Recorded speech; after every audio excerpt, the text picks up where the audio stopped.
Awesome. Welcome, everyone. We're going to get started in just a couple of moments. We're very excited for today's conference. Very happy that you guys could be here with us. My name is Tausif. I'm going to be your MC for the first panel. While we just wait for folks to trickle in, why don't people go ahead and start writing in the chat. Let us know your name, your pronouns, what school you're from, where you're zooming in from. Yeah, let's get some introductions started in the chat, everyone. Hello, Tusif. Chuck Schumer Hi. here. I don't know where my picture is, but I Hey, Senator. muted and started the video. Yeah, we're just waiting for folks to trickle in. I've let folks know that they could just start introducing themselves in the chat. But good to see that you're here. Yeah, we'll get started momentarily. Thank you.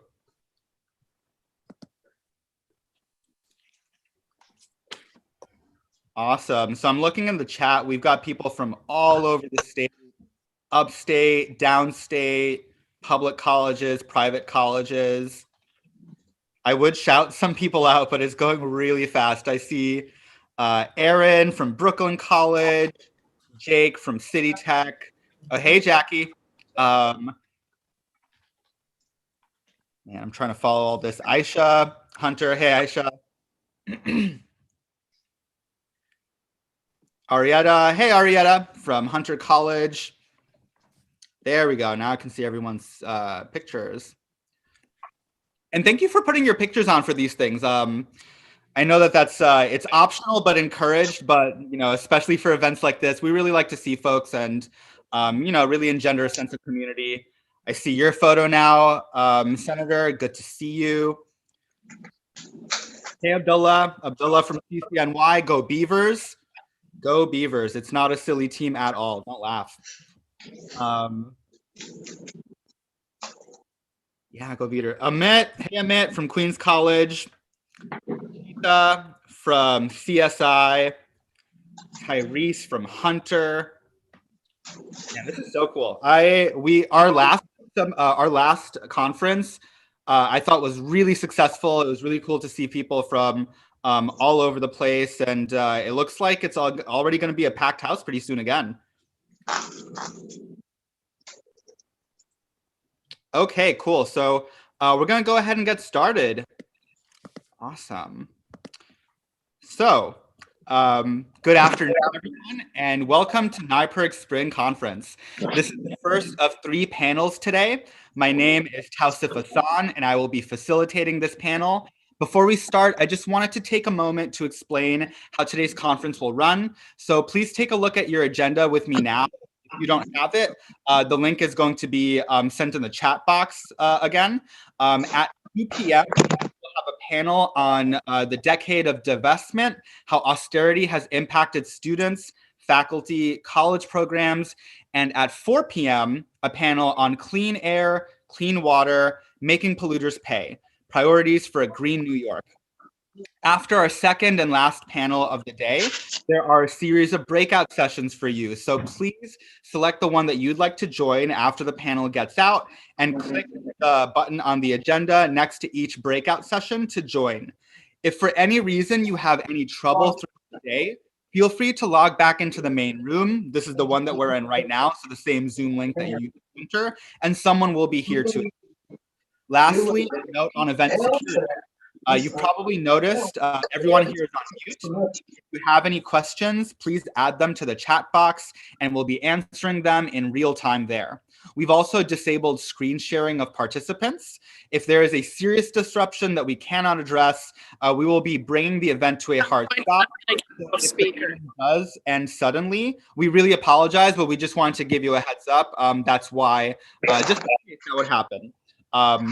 So let's get started. Today, we have an extraordinary honor of having as our guest U.S. Senate Majority Leader Chuck Schumer. Senator Schumer has agreed to answer questions put to him by a panel of journalists and writers. Before I introduce the senator, let me introduce the panel. We are joined today by Sid Malvia, editor-in-chief of the Queens College Night News, Diana Gilday, managing editor of the Purchase Phoenix at SUNY Purchase, and Rob Zentgraf, NYPIRG chairperson and student at Pratt Institute. Thank you all for joining us. And now to our guest. Senator Chuck Schumer is the senior United States Senator from New York, a seat he has held since 1989. After the special elections in Georgia in early January, he was chosen to be the U.S. Senate Majority Leader. He is the first Jewish leader of either chamber of Congress. A native of Brooklyn, son of an exterminator and a graduate of Madison Public High School and of Harvard College and Harvard Law School, Schumer was a three-term member of the New York State Assembly from 1975 to 1980. Schumer served in the United States House of Representatives from 1981 to 1999. And in 1998, Schumer was elected as a U.S. Senator after defeating three-term Republican incumbent Al D'Amato. He was also subsequently reelected in 2004 with 71% of the vote, in 2010 with 66% of the vote, and in 2016 with 70% of the vote. Schumer has served as chairman of the Democratic Senatorial Campaign Committee from 2005 to 2009. He was the third ranking Democrat in the Senate, behind Senate Majority Leader Harry Reid and Minority Whip Dick Durbin. He served as vice chairman of the Democratic Caucus in the Senate from 2007 to 2017 and was chairman of the Senate Democratic Policy Committee from 2011 to 2017. Schumer won his fourth term in the Senate in 2016 and was then unanimously elected Democratic leader to succeed Harry Reid, who is retiring. In January 2021, Schumer became Senate Majority Leader. Welcome, Senator Schumer, and thank you for joining us. Senator Schumer, please. Thank you, Tasif, and it's great to be on with all of you and see so many student leaders from across the country. I want to give a shout out to a few of you, to Rob Zentgraf from Pratt, Brooklyn, New York, who's your chair, Hifzah Hamid from Brooklyn College, also Brooklyn, New York. Not only am I the first majority leader from New York, I'm the first senator from Brooklyn in about 180 years. So I care about, I'm a Brooklynite through and through. We have Giselle Vidal from Syracuse University, go Cuse, both the men and the women in the NCAAs. We have Cooper Myers from SUNY Purchase, Brad Hershenson from the SUNY Student Association, and Giovanni Piquant from CUNY's University Senate. So shout out to all of you. Thanks for your good work. I know NYPIRG a long time. Here's something I'll bet most of you don't know. I'm partially responsible for NYPIRG existing.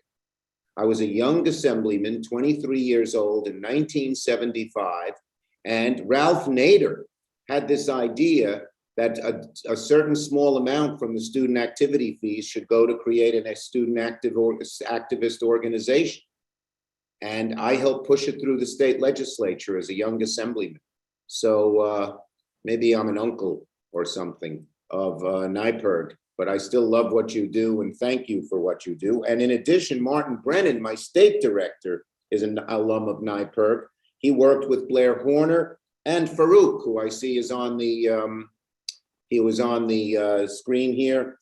So we have a big NYPIRG link in our Schumerland staff. And I just want to thank you for pushing progressive policies and social change. We need it now more than ever. NYPIRG's always played a unique role in training the present and next generation of student activists and community leaders. And after what we've been through the last 4 years with the despicable, racist President Donald Trump and his assault on our democracy, your mission's more critical than ever before. So it's more important to learn the tools of advocacy, organizing, media, lobbying. Guess how I got my start? Organizing against the Vietnam War. I was totally non-political. I lost a friend. You know, there was a draft in those days. He was drafted, killed, dead in that horrible war. And that's how I became an activist, picketing, protesting, trying to elect candidates. And when I ran for the assembly, I ran against the Democratic machine as part of the anti-war movement. So I know what it's like, and I know how important NYPIRG is. And I thank you for doing everything you're doing to make things better. with all the big dark money that goes into our politics, one little example, 25% of the Republican money is from oil, gas, and coal. That's why they're all against doing anything to fight climate change. But we have to get rid of all of this, and you are the best antidote. Student activism, young people activism, population activism that at least gives the average citizen a chance. I have a lot more I could say, but I know you have questions and we want to, I just want to tell you one more thing. The night I became, the early morning, January 6th, was the best of times, the worst of times for me. I learned at 4 a.m. that I would become majority leader because our two senators in Georgia won. My first feeling, of course, was joy. When you achieve a goal that you've set out to do, and there are many detours and logs in your path, and then you achieve them, you feel great. But within a few minutes, I had a feeling of what I would describe as awe. Not awesome the way my teenage daughters used to use it. Gee, Dad, that movie was awesome. But awe in the sense when the angels saw the face of God, they trembled. And I realized the huge responsibility on our shoulders, the huge responsibility, not only the COVID crisis, but the question I ask myself, and maybe you ask yourselves, why did so many people vote for such a horrible, lying, divisive, bigoted man like Donald Trump? And in part, it's because they didn't have hope for the future. And our mission, both economic, get us out of this mess, political, show people that Democrats can create bold action, and moral, show people there's a path to success in a good way so that they don't turn to another dictator or dictator-like person like Trump. So that's my mission. And we started it with the ARP bill, which has shown people, we promised we'd get checks, we promised we'd get vaccines, we promised we'd get kids out of poverty. There's a lot in that bill. I'm not going to get into the details here, but we've showed people that government mattered, that when they put Democrats as head of the Senate and the president joining the House, we would actually get things done to make their lives better. This is the beginning. We have a lot more to do, and we'll need your help to do it. So with that, Tusif, thank you. Thank you, Senator. Let's just get right into it. I know we have a lot of student journalists who would love to ask you some questions. So go ahead, Sid. You have the first question. Hi, Sid. Awesome. Hi, Senator Schumer. First of all, thank you for all the work you've been doing on behalf of not only your New York constituents, but on behalf of the American people. So, Senator, as you know, New York has been cutting financial aid and support for higher education institutions, most recently due to the pandemic. So could you talk a little bit about how the COVID stimulus package will impact higher education, and then how much money in direct aid should SUNY and CUNY and private schools be expecting, if any, for private schools? Okay, so our American Rescue Plan, ARP, and I made sure of this, delivers $40 billion to public and private nonprofit colleges and universities. The Department of Education, we don't send the money you've experienced. You send the money to the governor, you may never see it. So we send it directly to the universities. So there are no sticky fingers on them. They have to take half of that money. And New York State, we think that SUNY will get about $915 million. CUNY will get $818 million. So it's a lot of money. And we believe that, and half the money has to go to cover their COVID-related costs, but half the money has to go to students in financial aid rewards to help students cover the additional college costs and basic needs like food, housing, healthcare. So it's close to $2 billion for SUNY and CUNY alone, which is quite a bit of money. We'll keep fighting for more.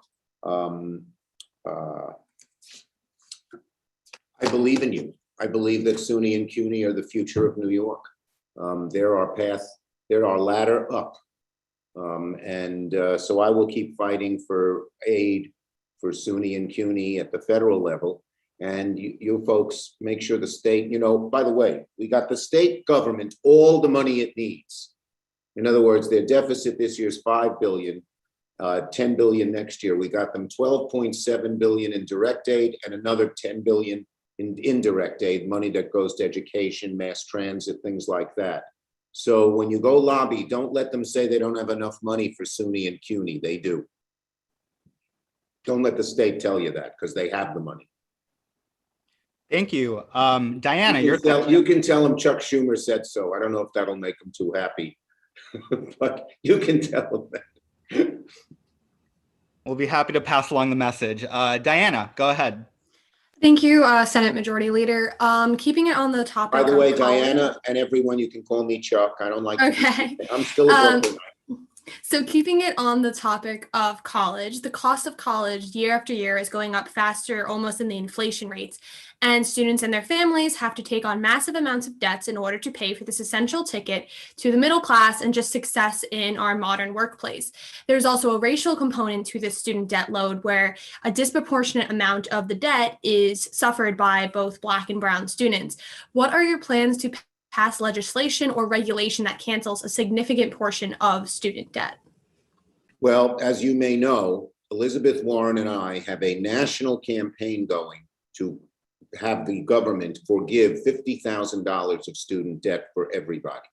The government can do it. President Biden, and this is a place we're putting a little heat on him, even though he's our friend, can do it with the flick of a pen. So you don't need to go through the House, the Senate, with our 50 vote margin. Who knows where the Republicans would be on something like this, but we don't need that. With a flick of a pen, he can eliminate $50,000 of student debt. College should be, as you know, a ladder up, and it has been for generations. My parents didn't go to college, here I am. My dad didn't, my mom did, but my dad, he was an exterminator.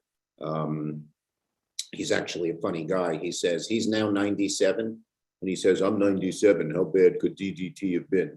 He's taunting me a little bit.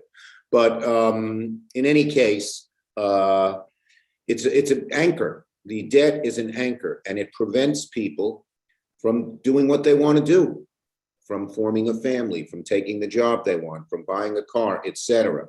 So we are launching and it has a strong racial component. I want to give you two. It falls disproportionately on Black and Brown people. Listen to these two statistics. 28% of the wealth gap between Black and white would be eliminated if we canceled this $50,000 of student debt. That's huge. Second, listen to this. If you're Black, the chances after 10 years of having virtually no student debt is only 5%. If you're white, it's like 90%. So it shows you what a racial justice issue this is, in addition to a justice across the board. Furthermore, if the president canceled it and everyone didn't have to keep paying $300 to the federal government, the effing federal government charges you 7% when you can buy a car loan, get a car loan or a mortgage for much less. So that money would go into the economy. People would use the money for eating in a restaurant or traveling or whatever, buying a car, whatever. So it's so imperative we do it. Now, I need your help. Elizabeth Warren and I are trying to get over 10 million contacts to the president. You can email him, you can write him, you can call him, whatever your preferred method of contact is. And I would ask and plead with our journalists here, please put that in your newspaper. You can, write it however you want to do it. But we are asking students across the country so we can get 10 million contacts with the president. Elizabeth and I met with the president. He's open to it. He says, he has to check it out. His lawyers have to make sure it's okay, but of course it's okay. They've already forgiven, delayed student repayment and forgiven some interest. If you can do that, you can give the same legal basis to forgive 50,000 in student debt. It would do so much for our country. So please, if you're in a newspaper, write it about it and tell the student body of the university you attend or the college you attend to do this. It applies to, by the way, it applies to college debt, graduate school debt, and if your parent took over your debt, applies to them. Thank you. Rob, your question. Senator, moving away from college finance to climate change, the world is heating up and the looming climate catastrophe will impact younger generations like us, low-income people, borderline communities, and environmental justice communities the worst. Does the COVID stimulus package address this important issue, and what other actions is Congress taking to address the urgency of this crisis? Well, Rob, I agree with you. I am passionate about this issue. I've said in general, I have three goals as majority leader long-term. One is climate, one is dealing with economic and racial inequality, and third is democracy as embodied in the Bill S1, which I'm sure most of you are familiar with. You know, automatic voter registration, get rid of Citizens United, and all of that kind of thing. So we're passionate about climate. I'll tell you one quick story. So I ride my bicycle on Saturdays around Brooklyn. Now, I'm not a spandex person. I'm not zooming around at 40 miles an hour. I ride slowly and I check things out. I stop and talk to people. But one of my favorite rides, we have someone from Brooklyn here, I think, is around the southern waterfront of Brooklyn. It's a beautiful wetlands. And I have a grandson. I am blessed with a beautiful little grandson. And shortly after he was born, as I was riding my bike, I realized, will he ever see it? Because if the oceans rise a few inches, he's never going to see that. And that's the imperative. The beautiful globe that I have been able to enjoy, we go hiking in the national parks and stuff like that, our family does, may be no longer there for my grandson or even my kids who are somewhat older than you. They're in their 30s. And so we have to do something. When do we do it? We did not do much climate, honestly, in the ARP because that was a rescue plan for the immediate emergency. But the next bill the president wants to do is called Build Back Better. And it's a massive green infrastructure bill. And it would, for instance, lay out power grids that you could get wind and solar energy and other clean energy from any one part of the country to the other. It would make sure that when we build things, they would be built in a way that doesn't emit carbon into the atmosphere. There's a provision in there that I'm proud of. I'll talk about that a little more because it's my provision called Clean Cars for America. And you get a point of sale rebate when you buy an electric car. The poorer you are, the deeper the rebate, so that poorer people can take advantage. The federal government would then make sure that a charger was installed at your home or on the street if you live in an apartment building for you, and every highway would have electric charging so you could drive from, well, let's say from SUNY Canton to SUNY Stony Brook, from one end of this, I'm just trying to be, from one end of the state to the other and one end of the country to the other. And we give a subsidy to Ford and GM so they can produce efficient electric cars. All of it has to be made in America with American jobs. Here's the beauty of this. First time, here's the support. Of course, it has the support of almost all the environmental groups, from the most moderate to the most progressive.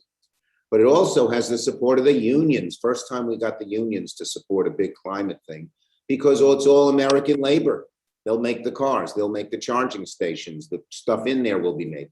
And third, we have Ford and GM because they want to become the center of electric cars. And you may have seen that they said they're no longer going to produce internal combustion engines in a few years, 10 years or so. That's because of our bill.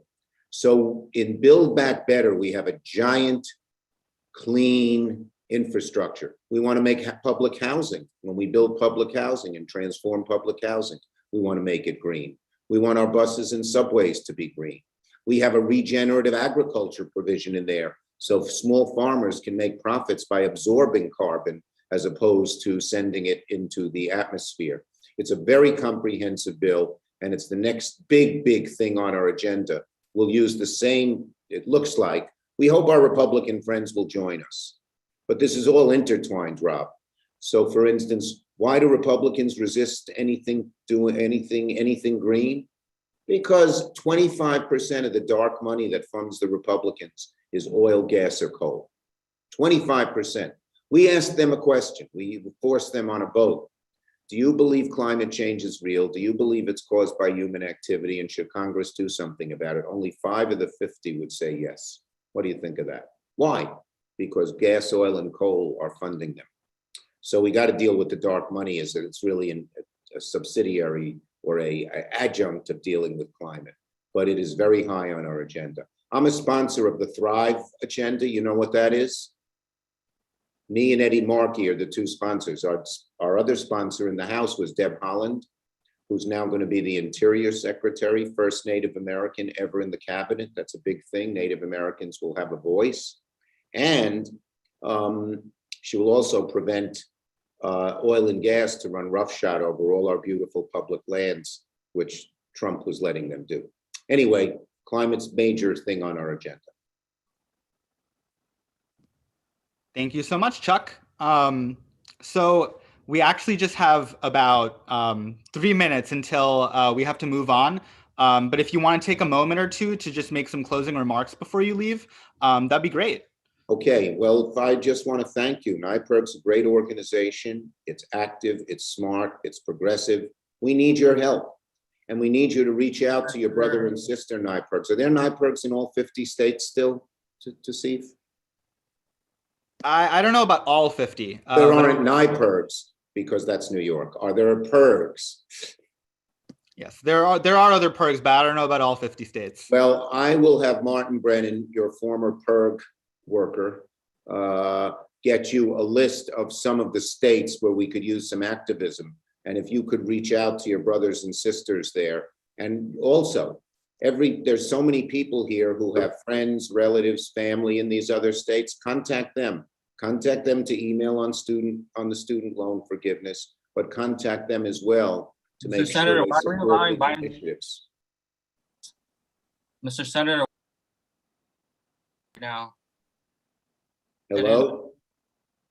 So sorry about that.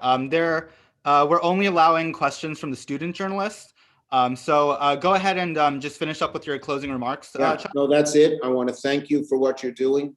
We have a mission, as I said. We have to show the so many Americans who are sour and angry and upset that there's a positive path, like we've begun to do in the American Rescue Plan, to make their lives better so they don't turn to the dark side, the nasty, divisive bigotry of Donald Trump and his ilk. We cannot have them win again. And the way to not have them win is show some real progress and help people. Like we have with the checks, like we have with the vaccines, like we have with getting children out of poverty, like we have with the money to our schools, and many things like that. Well, thank you so much. It's been great. I'm very excited to have had this conversation. I'm sure our students enjoyed it as well. Now we're going to go ahead and move on to the next portion. Bye, everybody. Keep up the fight. Thank you, Senator. So the next panel is on the decade of divestment, how austerity has impacted students, faculty, college programs, and we'll start promptly at 2. So thank you so much. Go ahead and use the Zoom link to get back, and we'll see you then.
That's if you can take a break. Okay, cool. Catch you guys later. Catch you in a bit.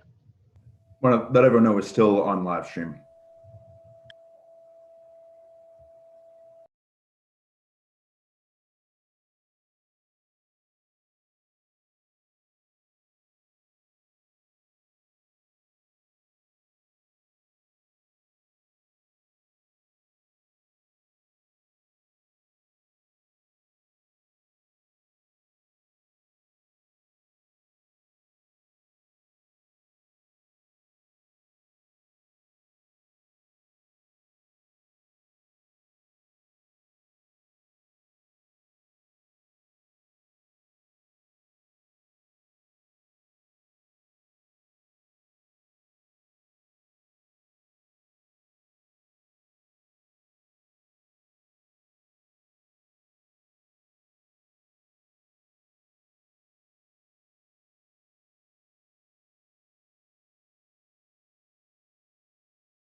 Hey everyone, just wanted to let you know that we're going to be getting started here in about 5 minutes.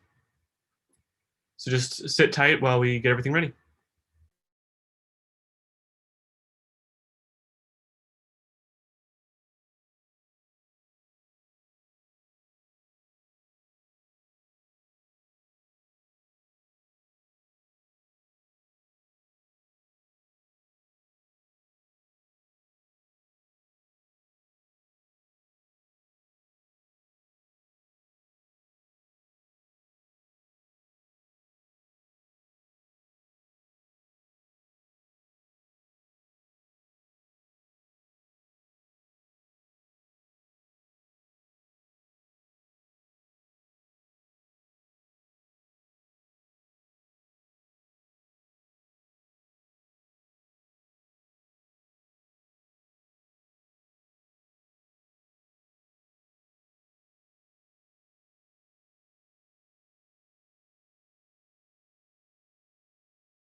Good afternoon, everyone, and welcome back to NYPIRG's Spring Conference.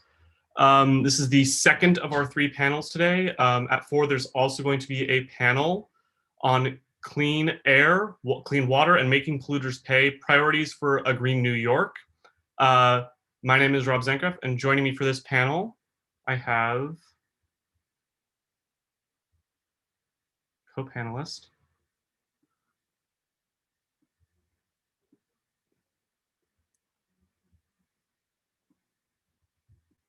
who needs to be unmuted. Hi, everyone. Sorry about that. My name is Raman, and we will be facilitating this panel discussion on how the past decade of state divestment from higher education has impacted our students, faculty, and staff in college programs. As a quick programming note, since we have a bunch of people here, all of our mics will be muted. And if you have a question or a comment, please just feel free to drop it in the chat. So let's jump into things. For the past decade, tuition and other costs associated with getting a college degree have skyrocketed, while state aid to higher education has flatlined. Tuition at public colleges and universities has jumped over 42%, not to mention that rising textbook, housing, childcare, food, and transit costs. All this is conspiring to threaten college accessibility for too many. This effect can be particularly burdensome on communities of color and low-income students and their families. At the same time, state funding for colleges and financial aid programs has flatlined. Funding gaps created by state divestment, such as the TAP gap, are being filled in by tuition dollars from near constant hikes. And now, over the past year, New York withheld hundreds of millions of dollars from CUNY and SUNY, leading to thousands of adjunct faculty layoffs and pay freezes. Despite these challenges, a college-educated workforce is key to supporting a just recovery for individuals and in nurturing an economy strained by COVID-19. So for this panel discussion, we are so excited today to be joined by 3 panelists to discuss these issues in more detail. First up, we have Julia Tortorello-Ellen, who is a 21-year-old senior at SUNY Purchase, majoring in creative writing with a dual concentration in fiction and poetry. She is a legislative intern at NYPIRG, the vice president of the Purchase College Student Government, and a board member of the Purchase College Association. Outside of her school and NYPIRG life, Julia works hard to fight against the epidemic of sexual violence and its effect on young people. She does this as the founder and president of Survivors to Superheroes, a New York-based organization securing nonprofit status that has mobilized a team of volunteers from universities across the US and Canada. Next, we have Tiffany Brown. Tiffany Brown is the legislative coordinator for the Professional Staff Congress at CUNY. Tiffany is a part of the union's leadership team that develops a campaign strategy to prioritize the needs of public higher education in New York City. She represents the union in coalition and leads the union's electoral efforts in membership engagement on legislative and political action efforts. Tiffany is a graduate of Queens College, and she began her career in public higher education advocacy as an intern at NYPIRG. And last but not least, we have Melanie Corvallis. Melanie Corvallis is a senior manager of policy and advocacy at Young Invincibles, where she leads local and state campaigns on higher education, healthcare, workforce development, and civic engagement. Melanie also leads research efforts at Young Invincibles, where she focuses on the homelessness crisis facing New York's college students. Melanie is also an educator with the Advocacy Institute and a member of the New York City Youth Board. So here's how the panel discussion is going to work. We're going to ask a series of questions, and each panelist will have the opportunity to answer in a round-robin order. We'll also have time before moving on to the next question for any follow-ups. First, we'd like to give our panelists an opportunity to say a few words to start us off. So we'll start with Julia and then Tiffany, and we'll have Melanie go last.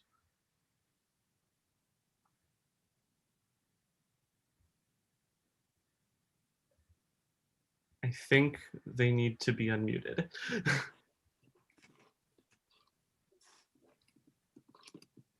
Awesome, thank you. Hi everyone, I'm Julia. I have been very passionate about student advocacy pertaining to higher education and higher ed institutions for a long time. I do this work mainly through student government and working with administrators at my school, but I'm very excited to be here joined by these awesome people to get to share some of my thoughts on the matter with you today. Thank you. Tiffany? Yeah, I'm excited to be here. I feel like I'm in both worlds on the union side and as also as a former NYPIRGer and a student leader, student organizer way back when. So I'm excited to be on this panel and see how we can build and organize and making sure that, we win big this budget season for higher education throughout the state. Awesome, thank you. And Melanie? Yeah, hey folks, it's good to be here with you all. It's good to be here with Tiffany and Julie. I'm super excited about this.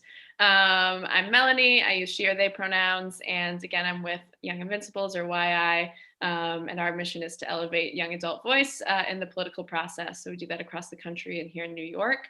And as my fellow co-panelists have said, I think there's obviously a lot of challenges, as we're going to talk about today, that are facing college students, particularly due to this history of disinvestment. But I also think that there's a real opportunity right now to really change how the state commits to young people and to how we commit to college students. And I think the folks on this call can make that happen. And so I'm really excited to talk with you all about that today. So thanks for letting me join.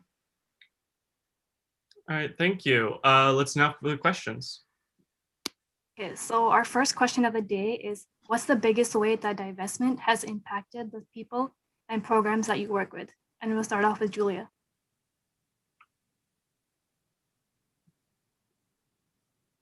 Awesome. So mainly I work with students. So I'm mainly seeing the effects that divestment has on students very directly. There are many issues, honestly, if I'm being real, on our campus, and I'm sure that they affect students across the entire state.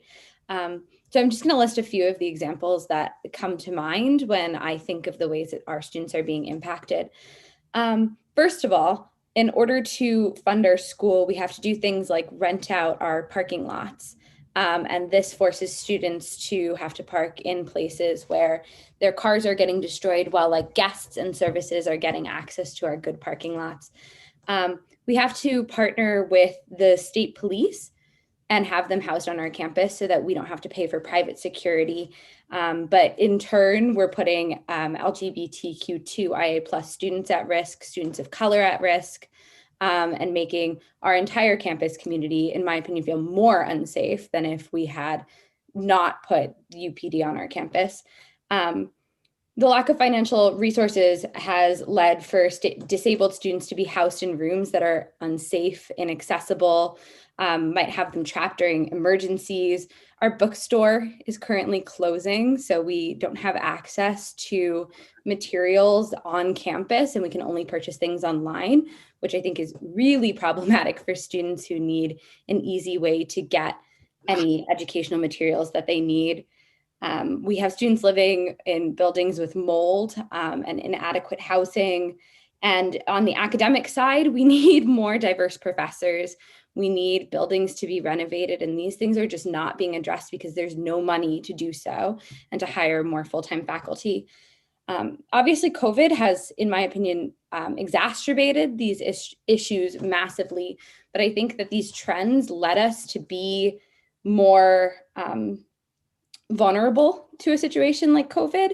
And I also want to mention that I think that students often get really angry at administration because of these issues, but in my opinion, administrators are working hard with very few tools to be advocating for us, fixing these issues. And it's an issue coming from even higher up, more above than our administrators, and they can't really do much to solve this problem. Next, we'll have Tiffany. So I'll pick up where Julia left off, was just with dealing with the COVID pandemic. The union, the Professional Staff Congress, which represents 30,000, well, over 30,000 faculty and staff throughout the city. We have over 28 campuses, as everyone should probably know. But we saw almost 3,000 layoffs happen during the middle of a pandemic. So we saw just immediately how just divestment can immediately impact students, and that was primarily adjunct faculty. And we see how that can in turn impact students, because that means that classes are not going to be happening. That means students are not going to be able to connect with their professors that they may have a connection with, or, maybe not be able to get their class that they need to graduate or to further themselves within their major, things of that nature. We're also hearing how departments had to reduce, class offerings because of COVID, or even have bigger classes than normal because of COVID. So that's just kind of like the immediate impact of divestment. But we've been seeing divestment even since I was a student. I graduated in 2011 from Queens College, and we could just see that, the explosion of part-time faculty and adjunct labor, and how CUNY's essentially subsidizing, adjunct labor instead of hiring more full-time faculty. And we know adjuncts are doing the work at full-time faculty, but not necessarily getting the same pay or even the credit per se. And that is directly impacting students because they're working at multiple campuses. They're unable to really pour into students at the way students may need, because they're hopping from Queens College to Baruch to City Tech just to cobble together some sort of income and some sort of livelihood. So, and I'm pretty sure some people may be familiar with the Brooklyn College page, where they were literally tracking all the terrible building infrastructure issues. So again, to bring it back to the pandemic, if we were to reopen in the fall, and just to note, some people are actively back on campus. Some of our members are back on campus. The HEOs, COTs are back on campus, and you go into a stall, there's no working faucets, there's no soap and things of that nature. So that's just divestment right there, just infrastructure. So how are you going to have like safety precautions? How are you going to make sure that you're hitting these COVID protections? And over the summer, PSC was doing car caravans, working closely with the Hunter campus schools, because the Hunter high schools, which is a part of the PSC union, they were, forced to reopen, but we were making sure that they had, certain protections like the air filter, things of that nature. So like just divestment divestment that was happening over, the decades, and then was really being, like you said, exacerbated or exposed because of COVID. We can see how that just like COVID just really exposed that, or just was like, okay, now we really have to do something. So those are just some of the examples that the union has been dealing with. Thank you, Tiffany. Melanie, you can go next.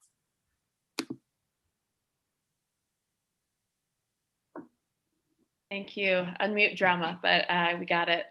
So yeah, I think Julia and Tiffany really laid out a lot of what's happening right now during COVID, and how that all connects to sort of these decades of disinvestment, which honestly has even worsened under the Cuomo administration. And I'm sure we'll talk more about that today. But I want to focus a little bit on something that's really come clear during COVID, which is meeting people's most essential needs, right? I think even before the crisis, we knew that students had a hard time paying for rent. They had a hard time paying for groceries and transportation and textbooks, like all of those things. And yet our financial aid system acts as if students somehow don't have those costs, as if students don't have to pay rent, as if students don't have to buy groceries. But, spoiler alert to any policymakers on this call, students are also human beings, which means they need all of those things.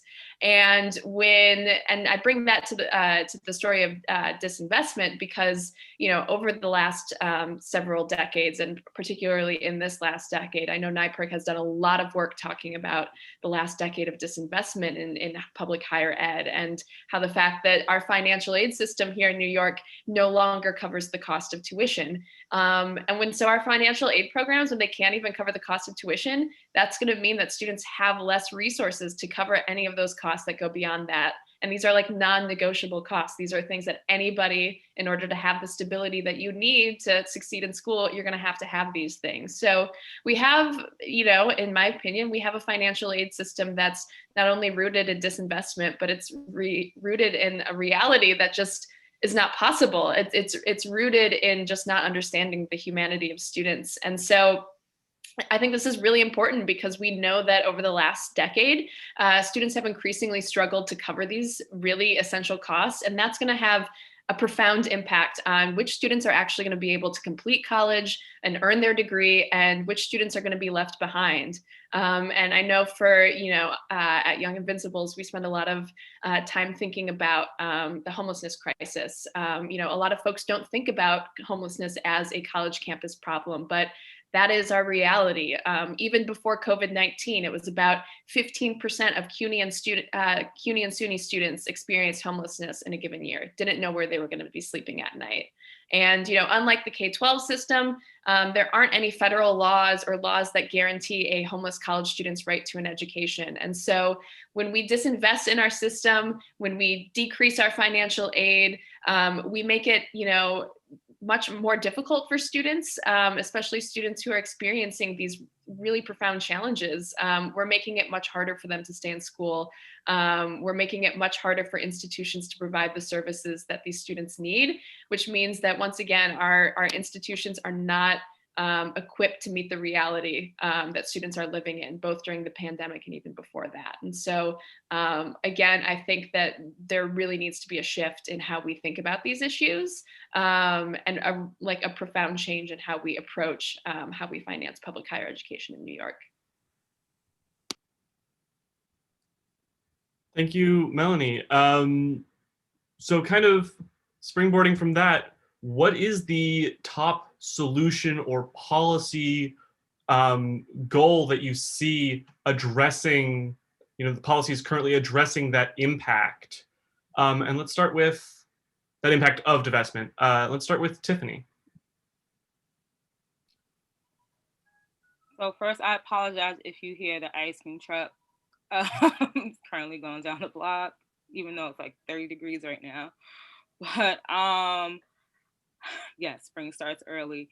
So some of you may be aware, and you probably can read my button, but right now the PSC along with the CUNY Rising Alliance, we're really pushing for the New Deal for CUNY, which restores CUNY back to its glory days when it was free, prior, back into the 70s, prior to when, it was primarily white students that were going to the institution, but now since it's primarily students of color, and I believe it's over 35% are immigrant students. And we're seeing that tuition, like Melanie was saying, it's just not tuition.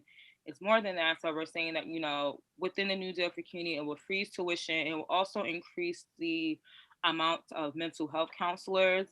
I think the national average is, one mental health counselor to like 2,700 students is a pretty bad average. And I think CUNY is not even meeting that standard. So it will increase mental health counselors, it will also increase academic advisors. It will also focus on capital investment. So like I was talking about before, so we won't have issues like Brooklyn College or any other the issues that may be happening at Queens College or Lehman or, Hostos, any of our, institutions and things of that nature. So that's what we're really pushing for, New Deal for CUNY. In addition, like closing the TAP gap, which is a huge issue I'm sure many students know about. And we're seeing that happen in some of the one house budgets. I don't know if I need to go into depth right now, but really, I think that could be a great policy issue that a lot of students should really get behind, because I think it will allow for a lot of investment in CUNY that we really haven't seen before, and it will really galvanize people to go into like public higher education. The comptroller just put out a report about the economic benefit, of public higher education, and I'm pretty sure I'm preaching to the choir, but I'll drop some links in the chat. And I believe SUNY has a comparable plan. So I really can't speak to SUNY, so I'm sorry, Julia. But I think that is, but I think when we're investing this in public higher education and we're talking about that policy, I think, the New Deal for CUNY is something that will not only benefit, like the members that the PSC represent, but like also the students as well. And that's being led by Assemblyman Reyes and Senator Gennardez. Thank you, Tiffany. Melanie. Thank you. Yeah, not to just totally copy what Tiffany just said, but we are also in complete support of the New Deal for CUNY and think again, that is one piece of legislation that can really start to change and really reverse how the state has handled its support for the next generation, right? And so, if we had something like the New Deal for CUNY, I know that the governor has put out his own version of what free college looks like, but it's that program does not work for a lot of folks. It's really onerous. There's a lot of requirements. There's a lot of students who are not eligible based on how they're enrolled in school. It reverts to a loan if you don't stay in New York afterwards, which again, if we think about students experiencing homelessness who might have to go, live with a family member in New Jersey, or, may have to move around a lot. There's a lot of ways in which it's legislation that sounds nice on paper, but then actually doesn't necessarily transform the lives of a lot of students, which is what free college should be, which, again, brings me to something like the New Deal for CUNY. Tiffany already outlined a lot of great things about it. I won't, repeat too many of them, but I think one thing that stands out to me about this plan is how it's structured as what's known as a first dollar scholarship, which would mean that students would be able to then still receive federal financial aid and other relevant financial aid on top of, getting, their tuition covered. And again, when I talk about like the non-tuition costs, the real life costs that, college students are facing, that means that if tuition is covered and you're getting, other aid in, that means you're going to be able to pay rent. That means you're going to be able to buy that Metro card. That means you're going to be able to fix something with your car, pay whatever, health fees that you might incur. And so I think, again, building a free college program that actually provides free college and isn't just, a press release and a fancy, event on the stage with Bernie, I think that's a really big shift in how we approach funding public higher education in New York.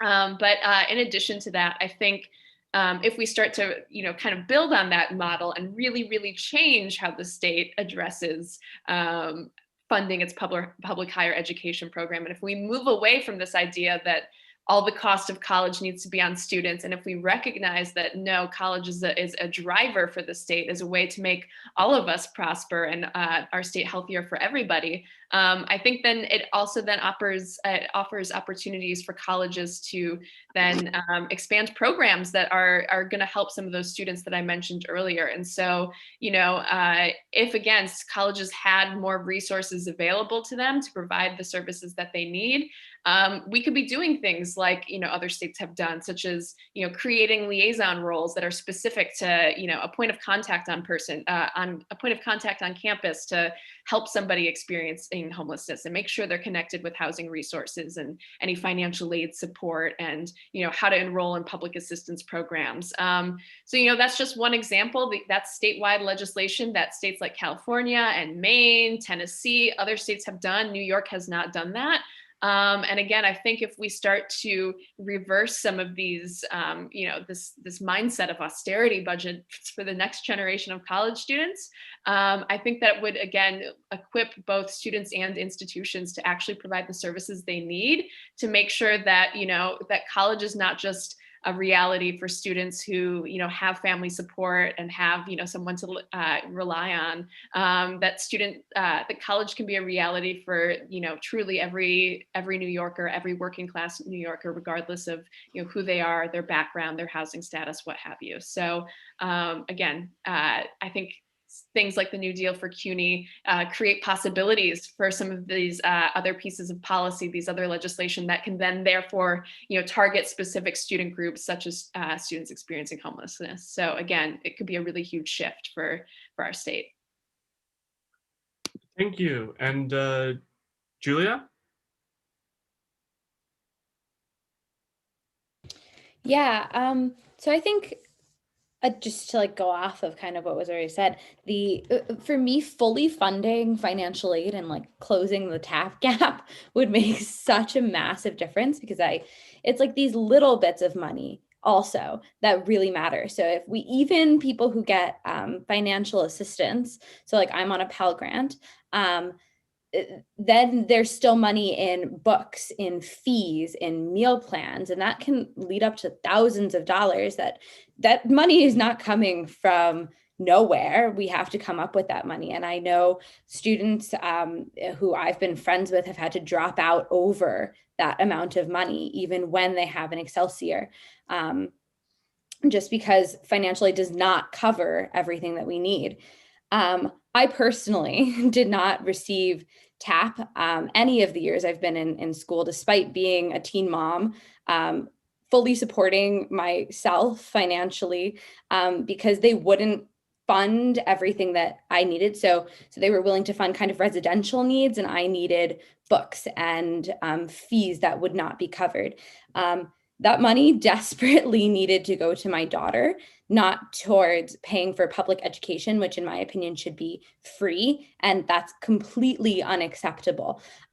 This is also why so many teen parents or parents of color like myself, we can't complete school because the system is stacked against us. And without having these policies in effect, we're stuck in situations where we're unable to do that work. And that was after my Pell Grant. Like, I was still paying all of that money and still am. I graduate in like 2 months and haven't paid my spring tuition bill yet because I haven't been able to. I also really want to mention that I think loan forgiveness long-term would be an incredible help for so many graduates, especially in a situation like during COVID or tough economic times, because especially as tuition hikes increase and we continue to pay more and more, and we don't have access to jobs, and we are raising children, and we are homeless. Like, there's so many of us who are in awful situations. How can it be expected of us to pay back debt for something that should be getting us out of these situations, and giving us the opportunities to succeed in the world? So yeah, to me, those are the main two things that would definitely help students. Thank you, Julia, for that wonderful response. So I move on to our next question, which is how will the federal COVID stimulus package help with all the issues that we're currently facing, and how won't it help? And we'll start off with Melanie. Awesome. That's a great question. But I also just wanted to, before I get into that, I just wanted to respond a little bit to what Julia just said, especially on the debt forgiveness piece. I know y'all just spent the morning with Senator Schumer, who's of course pushing for federal level debt collection. And I think that's huge, and is something that we are completely in support of. Student debt should have never existed in the first place. Absolutely, this is what we need to not only recover from COVID, but just student debt is wrong, period. But I also think that there's also things that the state can be doing on student debt. And I wanted to just bring that up because there are, even as these conversations around student debt continue, and we'll have to continue to push the White House, who unfortunately does not seem to totally understand the student debt issue, and that it's not just a problem for Harvard students. I think a lot of folks on the call could tell him that, but even as those conversations happen at the federal level, there are forms of student debt that don't look like they will be canceled, even if the senator's plans went through. And so one particular form of that I just want to highlight really quickly is when a student owes a debt to their particular institution. And so say you're someone receiving a Pell Grant and you have to leave school after the drop deadline because someone in your family is sick. Or you have to take care of your own health, whatever it may be. You might need to, spend more time working. Your school can actually then revert that aid into a loan, and then they can prevent you from accessing your transcript. And that means you don't have access to the record that shows that you took these classes, that you earned these credits. And so if you try to then go back into school or you try to transfer to another institution, you can't get those credits that you've already taken, which means, you're just sort of stuck. You took these credits, but you can't put them towards anything. And so we know that, there is a role for the state here. The state could, prohibit colleges from withholding transcripts. We could say that no, just because students owe this debt doesn't mean that they don't get access to the work that they've already done. Other states have done this. Again, New York has not yet. And so I think that's just one thing to point out here, that even as we're looking at federal student loan forgiveness, and even as we're going to continue to push for that and make that happen, there's got to be things that the state can do to address those issues as well. And I just wanted to point that out. But to your question about the federal stimulus bill, obviously that's a pretty big game changer, at least in terms of these COVID times, and in terms of some of our local budgets here in New York. And so, if folks are familiar, the American Rescue Plan, that's the big stimmy bill that we're talking about. That's the one that's giving out $1,400 checks to different folks who are eligible, things like that. And there are some things in there for higher education. So it does include money for colleges, including money that's like specifically set aside for emergency aid for students, which we saw with some of the earlier stimulus bills. And so, again, while these emergency grants can be really helpful for meeting some of those essential needs that we talked about earlier, you can use these for housing, you can use them for food or for healthcare. We also know that there are still plenty of students who have been blocked from accessing these grants, particularly due to their immigration status. Unfortunately, the last update that I heard about the current federal stimulus is that we still don't have clarity yet on whether students are going to be able to access these grants regardless of their immigration status. So, again, that is something really, really important, and something that, again, when we talk about things that the state can be doing, I think that's a prime example of, like, if the federal government continues to block students from receiving these grants, then we need to push the state to do something, because that's unacceptable. And then very quickly, there's also some things in there in the stimulus bill that would expand things like food stamp access for college students. So historically, you have not been able to have your class time count towards the work requirement for receiving SNAP or food stamps. There have been some changes, temporary changes through the stimulus bill that would allow college students to enroll in SNAP and have some of those course requirements count towards it. But again, these are temporary, and I think these are things that we need long term. And so we need, not just during this public health crisis, but period. If someone is in school, that is their job. That is what their job is to complete school, do their work. And, if they need access to food, then they need access to food. And we don't, these, backward sort of work requirements aren't doing anybody any favors except the folks who don't want people to succeed. And I won't name names there, but I'm sure you can guess who I'm speaking about. And I think just really quickly, there's also pieces in there. There's money that's going to our local and state governments. Obviously, that was a big point of contention if you were following sort of the stimulus debates, but we don't really know yet what that's going to mean. I statement here. I don't really know yet what that's going to mean for New York and what that's going to mean for New York college students. We haven't, as far as I know, we haven't yet received guidance from the Department of Treasury, which would sort of give us the guardrails for how that money can be spent. But, I think it is my hope that with the advocacy of students and groups on this call, that we can use that money as a down payment on, again, an equitable recovery that includes college students. But again, I think it's going to require local, state advocacy and making sure that our state's using that money well. And, I think it doesn't change the need for raising revenue. Stimulus money is one-time money. And even if we're talking about billions of dollars, the need is that high. And so if we're really talking about reversing decades of disinvestment, then we have to talk about raising revenue. We have to talk about increasing taxes on the people who are making money during this pandemic. So those are some of the things that I'm keeping in mind when it comes to the federal stimulus. Thank you, Melanie. Julia?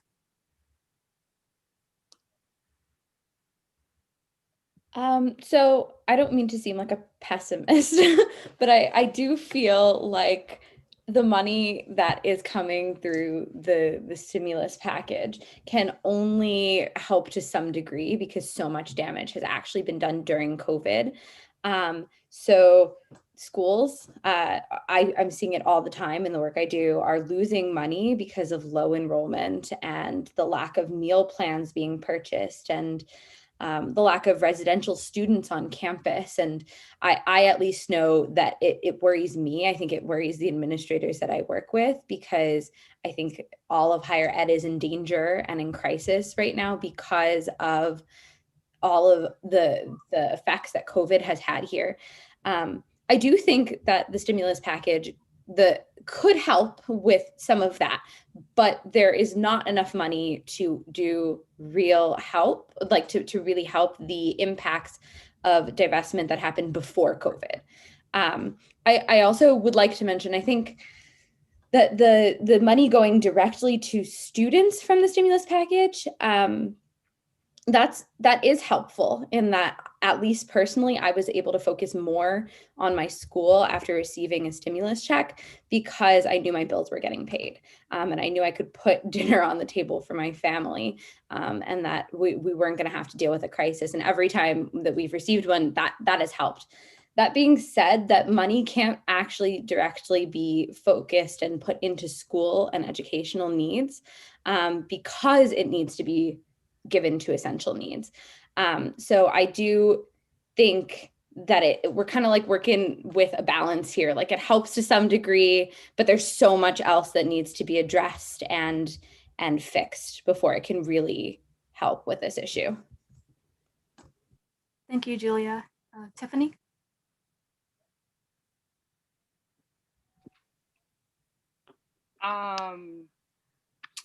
So first I want to start off with Elizabeth. You are saying the things in the chat. Like, you are on point.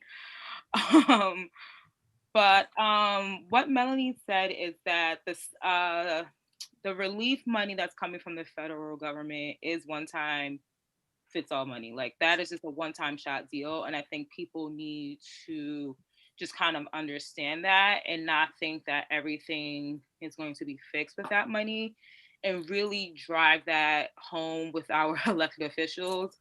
Last week, the PSC has been in a bunch of meetings with elected officials, really trying to push on around like revenue bills, as well as the new deal for CUNY. And they were telling us, well, we're getting this federal stimulus money.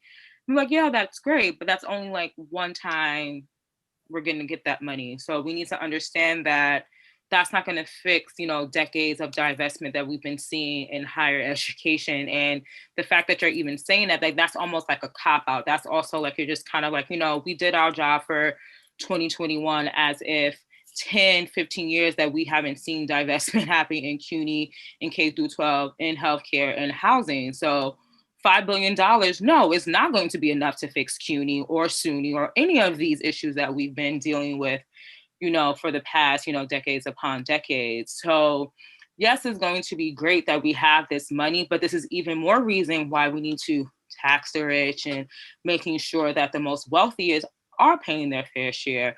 And I'm sure plenty of people have been hearing reports of how like the wealthiest have been, earned even more during the pandemic, which I think, for some people that might just be even infuriating, because soon as we're talking about, like raising the federal minimum wage, like everyone's like, no. But in the beginning of the pandemic, everyone was like outside their windows, like clapping hands for essential workers that were, like making less than like, livable wages. So I think we need to just kind of like hold our elected officials, especially our state elected officials, because they do have power. They have a super majority, they're running both houses. We have a governor who's in a precarious and scandalous situation right now. But we need our elected officials to like really step up and not just to fall back on federal money that's not going to come to us in 2022 and 2023, and we have a federal government that, is Democrats, who ideally we would think might align with what we want, but we still have to push them, whether it's on higher education or housing. But because I was on earlier when Schumer was like, well, we're sending this money directly to the schools. And it's just like, what the schools might want and what we might want, we might not be aligned because we also as a union had to fight on getting on certain just committees about just reopening plans, and not all stakeholders are in a certain agreement on things. So we have to understand that like not all like-minded individuals are always invested or have the same goals.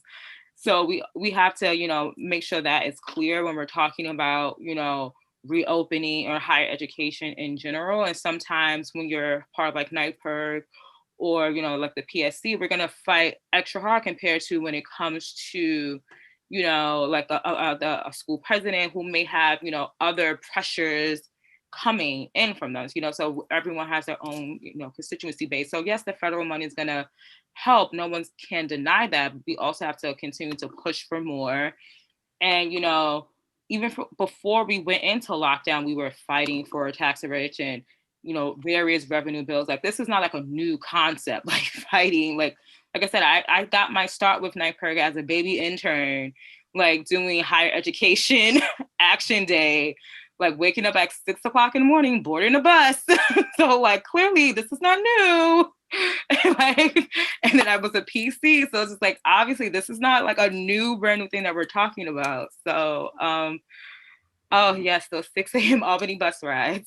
But so I think we really have to be cognizant that yes, we're gonna have this federal money, but we always have to continue to push and ask for more money. And it's not like this is not money that we have to beg or plead for, that at some point that the people who always have to bear the brunt are Black and brown people, undocumented people who always have to, you know, wait. And it's just unfair. And it's, you know, the time is right now to do what's right, and they have the opportunity to do what's right. Thank you, Tiffany. And yeah, that calls back to something we were talking about in our last panel, and Schumer saying something along the lines of the state government has all the money from the federal government, but it's definitely true going forward. And I'm just trying to find the Google Doc isn't loading, but the last question I think is, what are the tactics that you've seen be successful when fighting these cuts to higher ed and this austerity? And let's start with Julia. So I'm going to talk about it very particularly as a student, what I think that you can do to actually make a difference, because it can be incredibly daunting and challenging to feel like you have a voice in this, even though this issue is directly impacting you. So personally, I don't think that there are a ton of routes that you can like get super involved through and fix this issue through just after like 3 years of testing them all. But I think that the two that I see having the biggest impact are, first of all, join a group like NYPIRG. Like, they will give you a voice. They will give you the tools to actually make a difference, and they will teach you what the issues are, how you can make an impact, and what to do long-term and while you're in school. For example, they'll get you set up calling legislators, which is super, super important and actually makes a difference, even if it feels like you're just another voice calling an office. Because we have to hold legislators and elected officials accountable.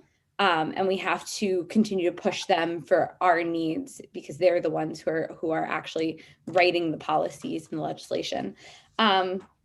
The second that I have seen having a really big impact is joining student government, or getting involved on your campus directly. And this doesn't affect the big issue necessarily, like it's not Albany work, but getting involved on your campus and doing student government gives you an actual seat at the table in your campus. For me personally, aside from all the student government positions I've held, because I've held a few, I also sit as a board member on the Purchase College Association board of directors with all of the administrators who are making these changes and working to help students. And in this role, I was able to read and understand the budget, vote on it, actually share my needs and the needs of other students. I've been able to have a real voice in the conversation and then take back what I'm learning to students so that they don't feel so left out of the conversation, unheard, voiceless. And I would really urge everybody, even if you don't feel like, oh, I can't like take on the vice president role. Like, yeah, that's a lot, but there are smaller roles. You could sit in Senate. You could write to an administrator and ask if there's a committee that you can sit on. Get involved. And I think my biggest tip would be, no matter what in this fight, continue to push to have your voice heard, because a lot of people are going to shut you down because you're young. But the people who are actually struggling from divestment from higher education should have a voice in the conversation and should be heard. So I would really encourage everybody on this call to fight to have their voices heard in that way. Thank you so Tiffany. I will say the union has been doing a lot of stuff. I feel like we have been like a machine. But we really have been tapping into our membership base, really trying to like galvanize them and giving them like autonomy to just, take it and run with it. We've been doing a lot of one-on-one conversations and phone banks. We had a text bank party this past, I think Wednesday. We're doing another phone bank next week. We're doing a march on Saturday in the Bronx, New Deal for CUNY in the Bronx. We had a New Deal for CUNY in Brooklyn with Assemblymember Farah. That was from the Barclays to City Tech, and we teamed up with USS and Giovanni. Some of you may know her. We put out a lot of different op-eds with Giovanni, Assemblymember Reyes, Senator Andrew Grenardez. We've trying to been tapping into the alumni because, as you know, tons of our legislators from the Assembly and Senate have gone to CUNY. We've been tapping into them. We started a CUNY caucus within the legislature. So every 2 weeks, we've been meeting with elected officials just to get them to organize themselves, because it's one thing to lobby them, but they're elected officials and we have to start, treating them as like organizers. We need more organizers in office and, not just like mouthpieces. And we've been having them organize themselves, and that has been working well. And I think, as a union, we kind of have a different approach than students, but I think students definitely have, tons and tons of power. So we've been doing a lot of like social media. Some of you may know, like a lot of elected officials, they don't like the social media. They don't like to see tags, so tag them. So social media has been our friend. We were trending on Monday. We're gonna be doing another tweet storm. So if you see it, retweet it. We're a part of coalitions like Invest in New York, CUNY Rising Alliance, and really trying to build like, the Student Faculty Alliance and make sure that's strong, because yes, we're a union and we represent the faculty and staff that teach at CUNY, but we can't do that without students. So making sure that connection is strong. So doing joint op-eds, doing joint events and activities, things of that nature. So that's how we've been trying to really push the New Deal for CUNY and just investment overall, and also really trying to build allies within the legislature. I know oftentimes it's easy to nail them and it's easy to really call them out, and you have to do that when they're not doing their job. You have to call them out and push them. But sometimes you really do have allies, and we found allies in Karina Reyes. We found allies in Senator Grenardez, and tons like Diana Richardson, and just like tons and tons of allies. So like we have, when you do have those allies, you have to say thank you and make sure you bring some others. And for the ones that are not allies or just not paying attention, because no one's gonna outright say like I hate CUNY, I hate SUNY, like no one's gonna say that. But like the thing is, like, how can you just be more than a champion than just rhetoric? Like we need you to take action. So, and I think that's the political climate that we're in. Like, show us more than just saying I'm gonna fight for CUNY. Stand up in conference, write an op-ed, like requiring more of your elected officials, and you'll be surprised they will actually want to do something. So those are some of the actions that we've been doing this year, and it's been successful, I would say. Thank you so much, Tiffany. And Melanie.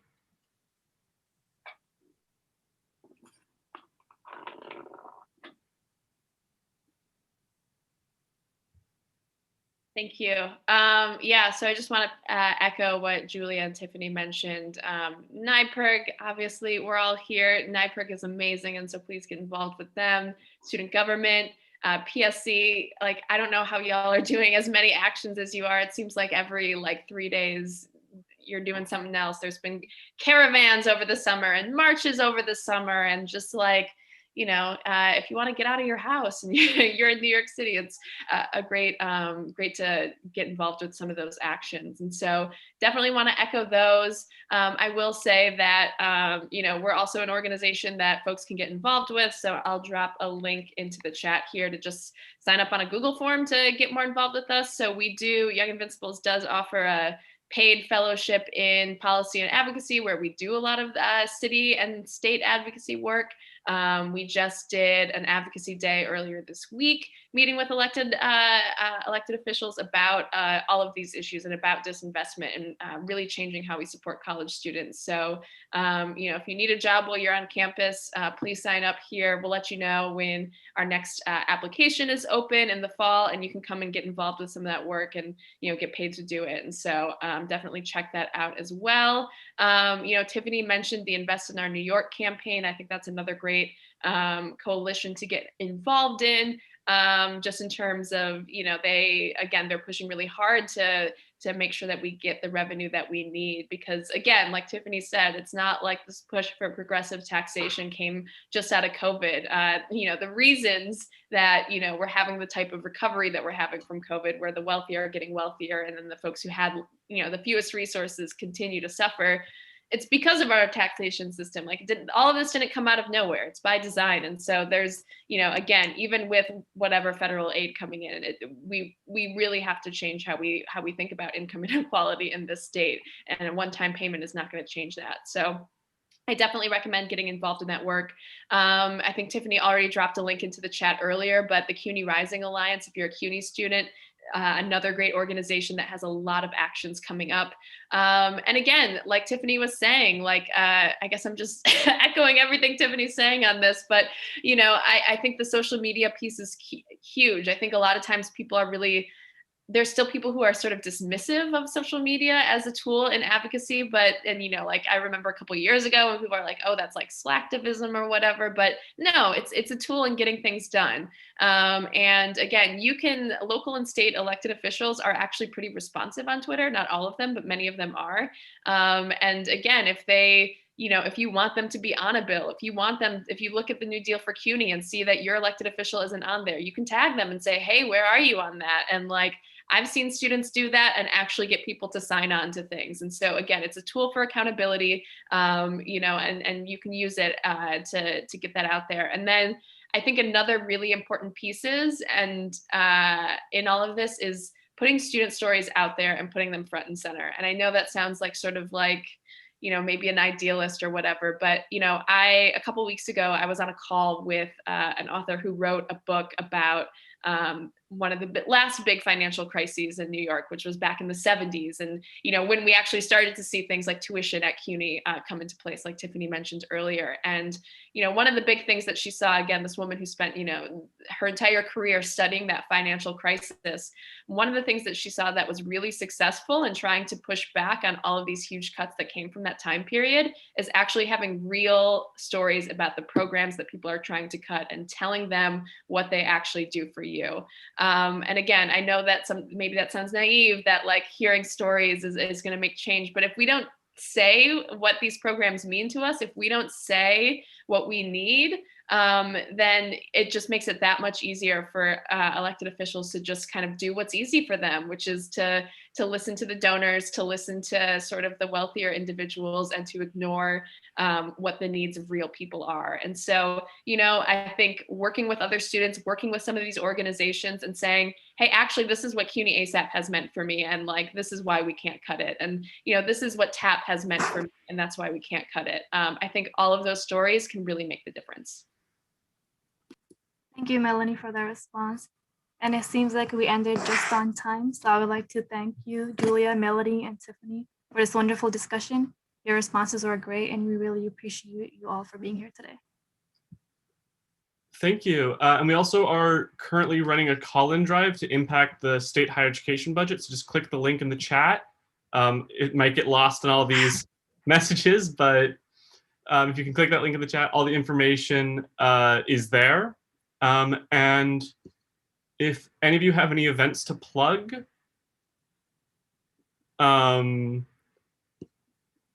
can take a few moments to do so. But if not, I think, Rama, do you want to introduce the breakout sessions? Sure. Okay, so now we're about to start our breakout sessions. These are interactive sessions where you're meeting with students all over the state and NYPIRG issue experts. You can share your thoughts, participate in an action, or ask questions.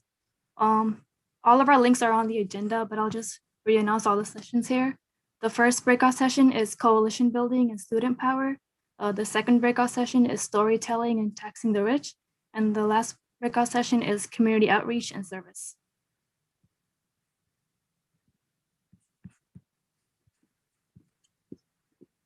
And so everyone knows the links for those are in the chat as well.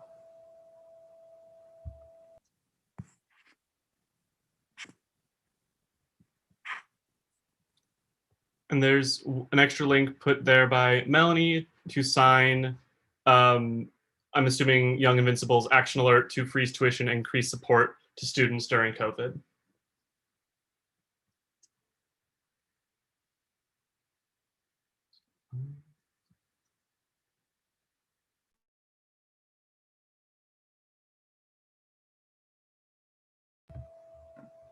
Well, unless any of the panelists have anything else to add at this time, everyone would like to go to breakout rooms. Thank you. Big thank you so much to all of our panelists and our hosts. And after the breakout discussions, we'll be back at 4 o'clock for the next session. So thanks so much, everyone.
Oh, hello. Hi, thank you so much. We'll be starting in about a few minutes. Some of the breakout rooms are just wrapping up right now, and we're currently still on live stream. Okay, I'll mute myself. Thank you. We'll give you let everyone know when we're about to start. Okay, great.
Well, thank you so much for joining us, everyone. Right now, I'm really quickly just going to make sure that all of our participants are spotlighted.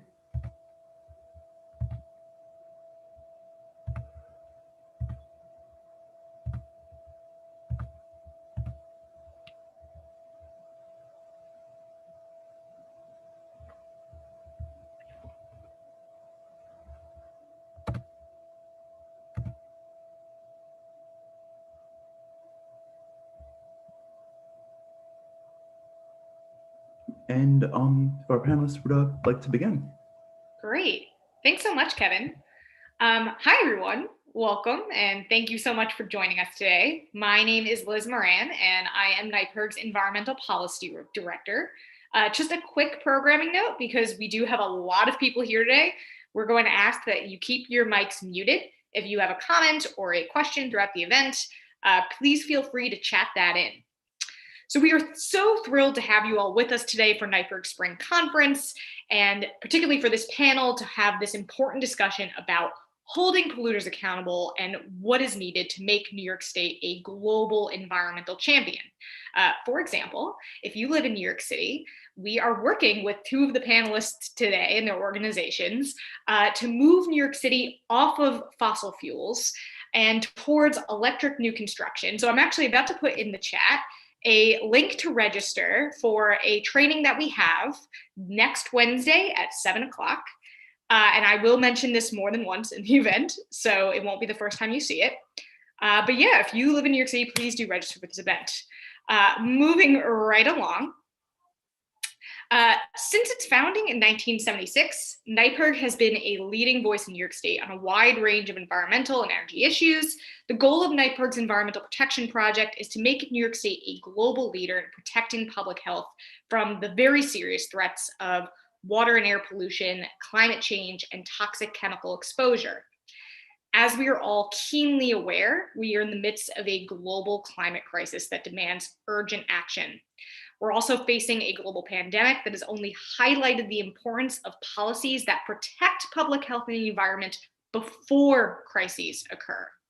Additionally, it's highlighted inherent inequities in American society. The same communities that are most adversely impacted by climate change and other environmental issues are the same ones that have been hit the hardest by the COVID-19 pandemic. According to the world's leading scientists, we have to take dramatic action to reduce greenhouse gases by 2030 if we are to avoid the most devastating impacts of climate change. But unfortunately, we're already witnessing many of these horrifying impacts here in New York State and across the world, from Hurricanes Irene and Sandy, which many communities are still reeling from in New York State to this day, to communities suffering from poor air quality and high asthma rates, to the wildfires that here in New York, we actually bore witness to this past year with uniquely colored skies. And that is becoming frequent and happening annually at this point.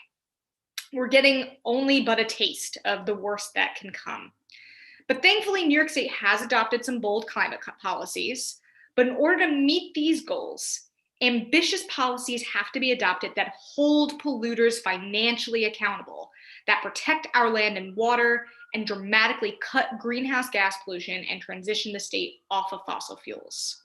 New York State's currently in the midst of negotiating the 2021 budget and is also in the middle of the 2021 legislative session.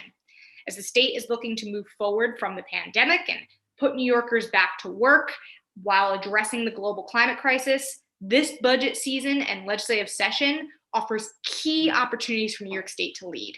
So during this event today, we have three fantastic panelists who are going to be discussing what policies New York State and its localities should be adopting to accomplish this, and critically, what tactics are the most effective to get us there. I'm thrilled to introduce who we're joined by today, Kristen Williams, the Deputy Chief of Staff for Senator Rachel May of Senate District 53, Sunil Jessel, the Director of Policy at We Act for Environmental Justice, and Patrick Houston, the Climate and Inequality Campaigns Associate for New York Communities for Change. NYPIRG is very fortunate to work with these excellent individuals. As I mentioned earlier, we are working with We Act and NYCC to host our virtual training about transitioning buildings off of fossil fuels in New York City. So check that link in the chat box to register. And we will have our panelists interviewed today by NYPIRG's Environmental Policy Associates for the 2021 legislative session, Sadia Hogue and Taylor Scarpa. Thank you guys so much for joining us today. And with that, I'm going to turn it over to our panelists to introduce themselves. I'm going to go in the order in which I'm seeing people on my screen. So Kristen, would you like to introduce yourself first?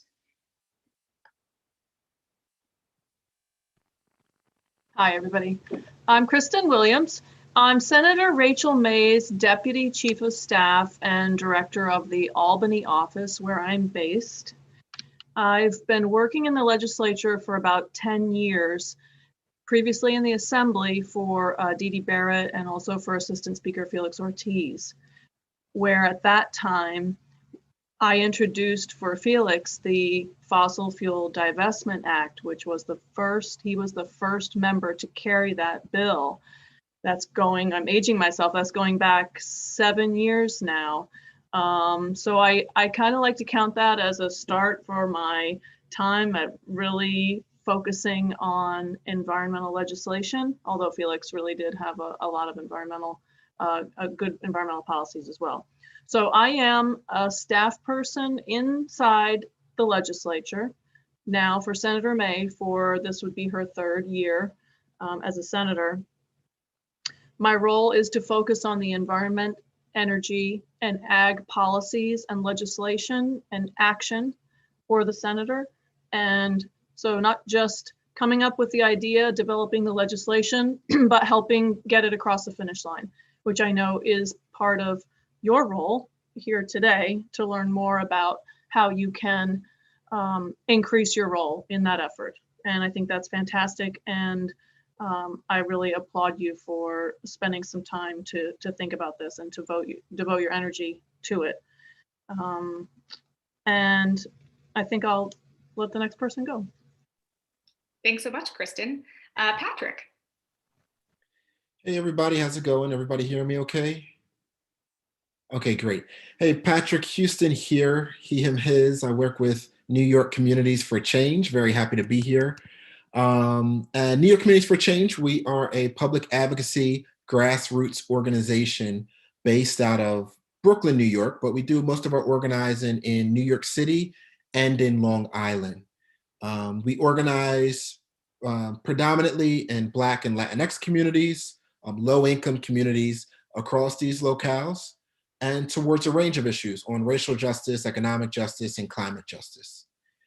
So some of our campaigns over the last couple of years, to give you a sense, include the Fight for 15, the big fight there, include a lot of fights against gentrification, including the passage of the Housing Tenants Protection Act of 2019. We've also played a big role in the fight to counter the monopolization that Amazon is acquiring, including fighting their headquarters, their second headquarters they were going to build in New York City. And then we fought on a range of climate campaigns, especially against what would have been the Williams fracked gas pipeline, against for Local Law 97 in New York City to cut pollution from large buildings, and many other pieces against pieces of other fossil fuel infrastructure and for other climate-friendly policies.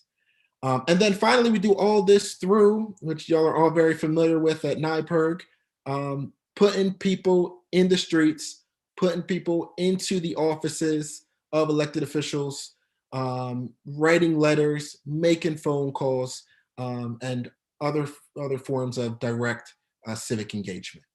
And we'll jump more into all this later. I'll pass it back to Liz for now. Thanks so much, Patrick. And Sonal. Yes, hi everyone. I'm happy to be here. My name is Sonal Jessel. I'm the Director of Policy at We Act for Environmental Justice. I apologize for being on my iPad. I'm having computer issues today, unforeseen, but I persevered.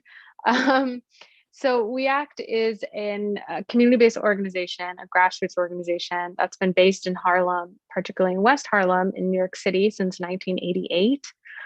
We got our start by organizing against a toxic facility that was being placed in the community at that time. And still now, West Harlem is predominantly inhabited by Black African-American people, relatively lower income people.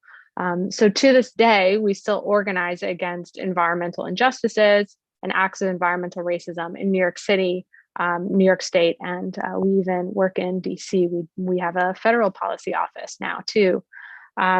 Some of the major pieces of work that we focus on are air quality. That's kind of our biggest topic issue that We Act has been working on since getting our start. Harlem is particularly a place of poorer air quality than other parts of New York City. There's higher rates of asthma, for example, and that's due to just the placement of a lot of toxic facilities in one area that creates a lot of pollution.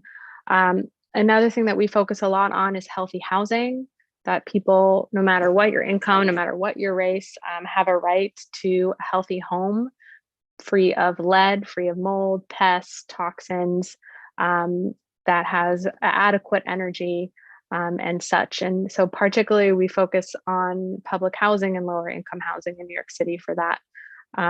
Another thing we really focus on, that's the most pertinent topic for today, is climate justice, which is overarchingly the idea that lower income people and people of color across the world are impacted the most by climate change, even though they've contributed the least to the problem. And we're seeing the impact in so many different ways.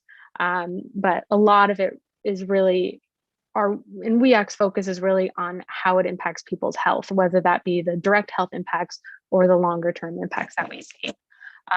So that's kind of a major issue that we're working on, and we're doing that through a lot of energy work, which we will touch on today. So I'll leave it there. Great. Thank you all so much. So as you all can tell, we're going to be in for a really interesting discussion. We're about to turn it over to the question and answer portion of the event. Sadia and Taylor, make sure that you introduce yourselves before you begin asking questions so everyone knows who you are. And with that, we'll get right into it and get into the meat of the discussion today. So Sadia, would you like to kick things off with the first question? Hi, everyone. My name is Sadia Hawk. I'm a Brooklyn College student and, as Liz mentioned, the environmental policy intern here at NYPIRG. So we'll start off. This is open to all the panelists. What policies do you think New York and localities in New York needs to adopt for New York to be a climate leader? So I can start us off on that discussion from the legislative perspective. I want to make sure that we have time for everybody to chime in. I give a lot of thought to this question in my job. It's really a big part of what we're doing here in Senator May's office. And I want to give you 3 very discrete and concrete examples of legislation that New York can implement this year. The first one being the expansion, the Environmental Producer Responsibility Bill. The policy of thinking about our economy and with respect to packaging materials in a circular fashion, sometimes known as the cradle to grave kind of concept in terms of producers being responsible for the product and packaging and the recycling of it, right? Or the reuse of it, is so important right now. So Senator Kaminsky's, we call it the EPR bill, is S1185B. That is an incredibly important bill. Canada has this policy in place now. New York State would be the first in the country if we codify it this year, as far as I know. It's an incredibly important, not only policy, but it changes the mindset. And I think when we make incremental goals toward reducing and addressing climate change, it takes not only the policy, but the mindset change. And we need that to be incorporated into our producers' mindsets in this country. So I feel that that is a very important piece of legislation. Second, earlier in the session, we passed the Green Amendment. Senator Jackson carried that bill this year. That is a constitutional amendment to, if endorsed by the voters in the fall, and if approved by the state, would create a right to clean water and clean air. Why is this important to be in the Constitution? So that we can defend it, so that this can really be the cornerstone of a lot of the environmental justice campaigns. If we can say that in our Constitution, we afford every individual, regardless of where you live, what you look like, what you do, anything about you, you deserve and have the right to clean air and clean water, then it becomes a foundation of the focus of the state, and it can be protected by law. So that is a very important policy, I would say, an overarching policy that we're very hopeful we can make a reality here in New York. And the third one, I think, is about education. Many of you are college students now. You've finished high school. We have a bill in Senator May's office that would incorporate climate science into the earth science curriculum for high school students in New York State. I think this is so important. When we put this bill together, I'm so hopeful that we can get this one across the finish line. It's very difficult in New York State to change the curriculum. Many of you have gone through high school in New York State, are familiar with the regents. And when it comes to legislation, it's like a wall around a castle, and it's very difficult to climb that and penetrate it. But we really strongly believe here that enhancing the basic education of our younger people about the science of climate change from an apolitical perspective, from a neutral science-based perspective, that it can inform their choices as consumers, as young adults, and throughout their lives. And I think this is another cornerstone that we need to work very heavily on. And I think that's also can be the basis for a campaign for many of you who are interested and have the energy to advocate for. So those are the three things. Climate education, Senator May's bill number is 596.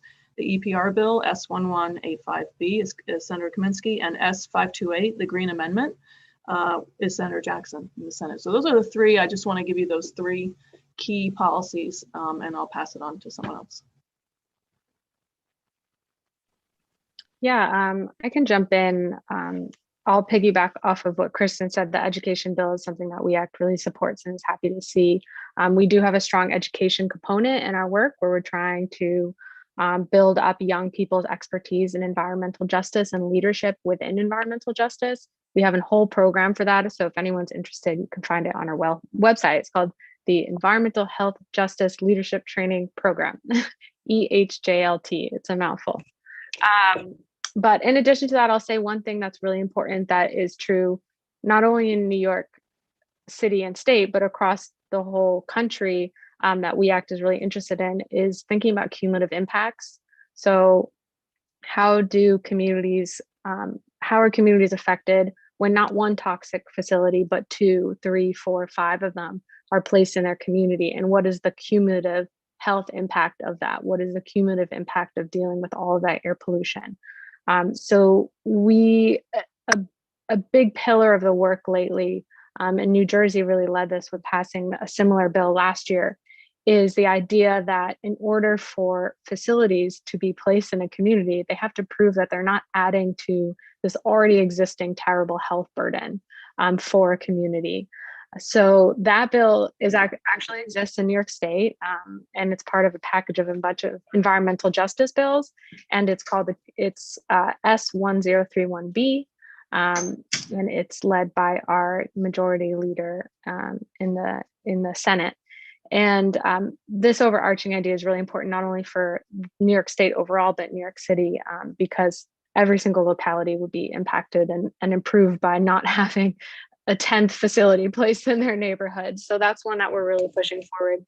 And then the last thing I'll add is just the climate bills that are, pushing huge emissions reductions in the city and the state. They're already passed, but it's so important that we implement them correctly and that we keep an eye on them and keep advocating for them to be implemented the right way so we don't lose track of them. So just because they're already passed doesn't mean we're done. Great. I can jump in and add just a few more things about how, what policies that New York City, New York State, other localities within New York State can act on. And, one of the ways that we see it at NYCC, kind of some broader framing, is one, we got to stop the bleeding. We got to stop all the pollution that's happening. So within that category, you can kind of see, well, one, that means no new fossil fuel infrastructure, and then the need to begin to decommission the existing fossil fuel infrastructure across the state. This is the pipelines and the power plants and the other forms of compressor stations. So one, stopping that fossil fuel infrastructure. Two, then making our homes and our buildings more efficient. So through energy efficiency retrofits. So there are there in those two buckets alone, with the Stop the Bleeding, are a lot of different actions and opportunities that folks can take, and many of which sometimes are involved in policy, especially when it comes to, for instance, improving energy efficiency in buildings. But on the other hand, many are also through executive action, where of a given state, the governor, usually in New York State, it's the governor who can take direct action to stop the fossil fuel infrastructure. In addition to the side of stopping the bleeding, then there's the flip side. Well, what about the solutions, which we'll talk about more. But one thing there is funding. We need to have more funding to fund different renewable energy infrastructure, more affordable and fair mass transit, and other solutions on the flip side of the issue. So within that framing, stopping the bleeding and then funding the solutions, within those, there are various particular pieces of legislation, some particular here in New York State more recently. Then there's just other general policies that people can continue to push towards, that can move the state a long way, or move certain localities, if they're just doing a local energy efficiency bill, a long way on the just transition to renewable energy. So I'll just stop there with that frame for now. And I meant to mention one other thing in my opening remarks. I'll be, you may see my screen go on and off of my video. I had a little back injury, so I'm constantly shifting positions. So that's all that is. I'm here the whole time if you see me go off video. I love my standing desk, Patrick. If you try one of those, it's pretty good. I want to just add on one really quickly to what Patrick said in terms of energy, fossil fuel divestment. Senator Krueger has an excellent bill that would help reduce the subsidies that the state currently provides for fossil fuel companies. And the more we can reduce support to those companies, the more we can reduce the supply of the fossil fuel-based products in the state. So that's another, just to piggyback on what Patrick said about kind of further divesting from fossil fuel need. You know, when you reduce the supply of the product, then people have to go elsewhere to find things. So that's a Krueger bill this year. Thanks so much for raising that, all of you. Really good policies that would make a huge difference in New York. NYPIRG, thank you, Taylor. Put in the bill number in the chat. Yes, Senator Krueger's bill that would start the process of ending fossil fuel subsidies in New York State is Senate Bill 4816. We love that bill. Cool. And speaking of Taylor, why don't you take it on to the next question? Hi, I'm Taylor. My pronouns are she, her, hers. I'm a student at Syracuse University, as well as a legislative associate with NYPIRG. And the next question I have for the panelists are, what are some recent environmental victories in New York that set the stage for New York to lead in environmental protections and climate action? Anyone can answer? Sure, I can jump in and start off. So one recent one, picking right back up on this energy efficiency bit. So one recent victory was, I mean, we saw a couple of big victories in 2019 in New York State. On the state level, we saw the Climate Leadership and Community Protection Act, which I'm sure many of you are aware of, to get the state to carbon neutrality by 2050, 85% emissions reductions by 2050, and a fully electrified, all of our power, all of our electricity from renewables by 2040. So there was that passage of that bill on the state level. Also in 2019, on the New York City level, was the passage of Local Law 97, which I referred to before. So I'll just brief over the main things that were included in that bill, but especially want to draw attention to some of the efforts that went into passage of Local Law 97. So 2019, New York City Council passes the bill to cut pollution from large buildings across New York City. Buildings are responsible in New York City for about 70% of the overall city's climate pollution, 70% just from buildings. And about half of that 70% comes from particularly large buildings, which make up no more than 5% of the city's building stock. So in other words, around 2 to 3% of the New York City's buildings account for half of the city's overall pollution. Local Law 97 is aimed at those buildings. It's still a large number. It's about 50,000 buildings, to drastically cut pollution from those buildings. How? Through energy efficiency retrofits. In passage of that bill, there were three things that a bunch of our organizations and activists were pushing for. One was pollution cuts that were at least aligned with the Paris Agreement, 80% reductions by 2050. Two was the maximization of union jobs, jobs for Black and Brown communities, frontline communities. And the third core principle was to make sure that this bill didn't result in rent hikes for tenants in rent-regulated housing, on the principle that we can't solve the climate crisis on the backs of those least responsible. The reason I want to bring up those core principles was because they helped broaden the enthusiasm behind the support for the bill. The reason that there were many reasons. One of the reasons that the coalition of groups pushing for passage of Local Law 97 was able to succeed, especially against one of the strongest interest in New York State, the real estate industry, was because of the work that had been done not only in the climate and climate justice circles of New York State, but also in the housing justice circles of New York State.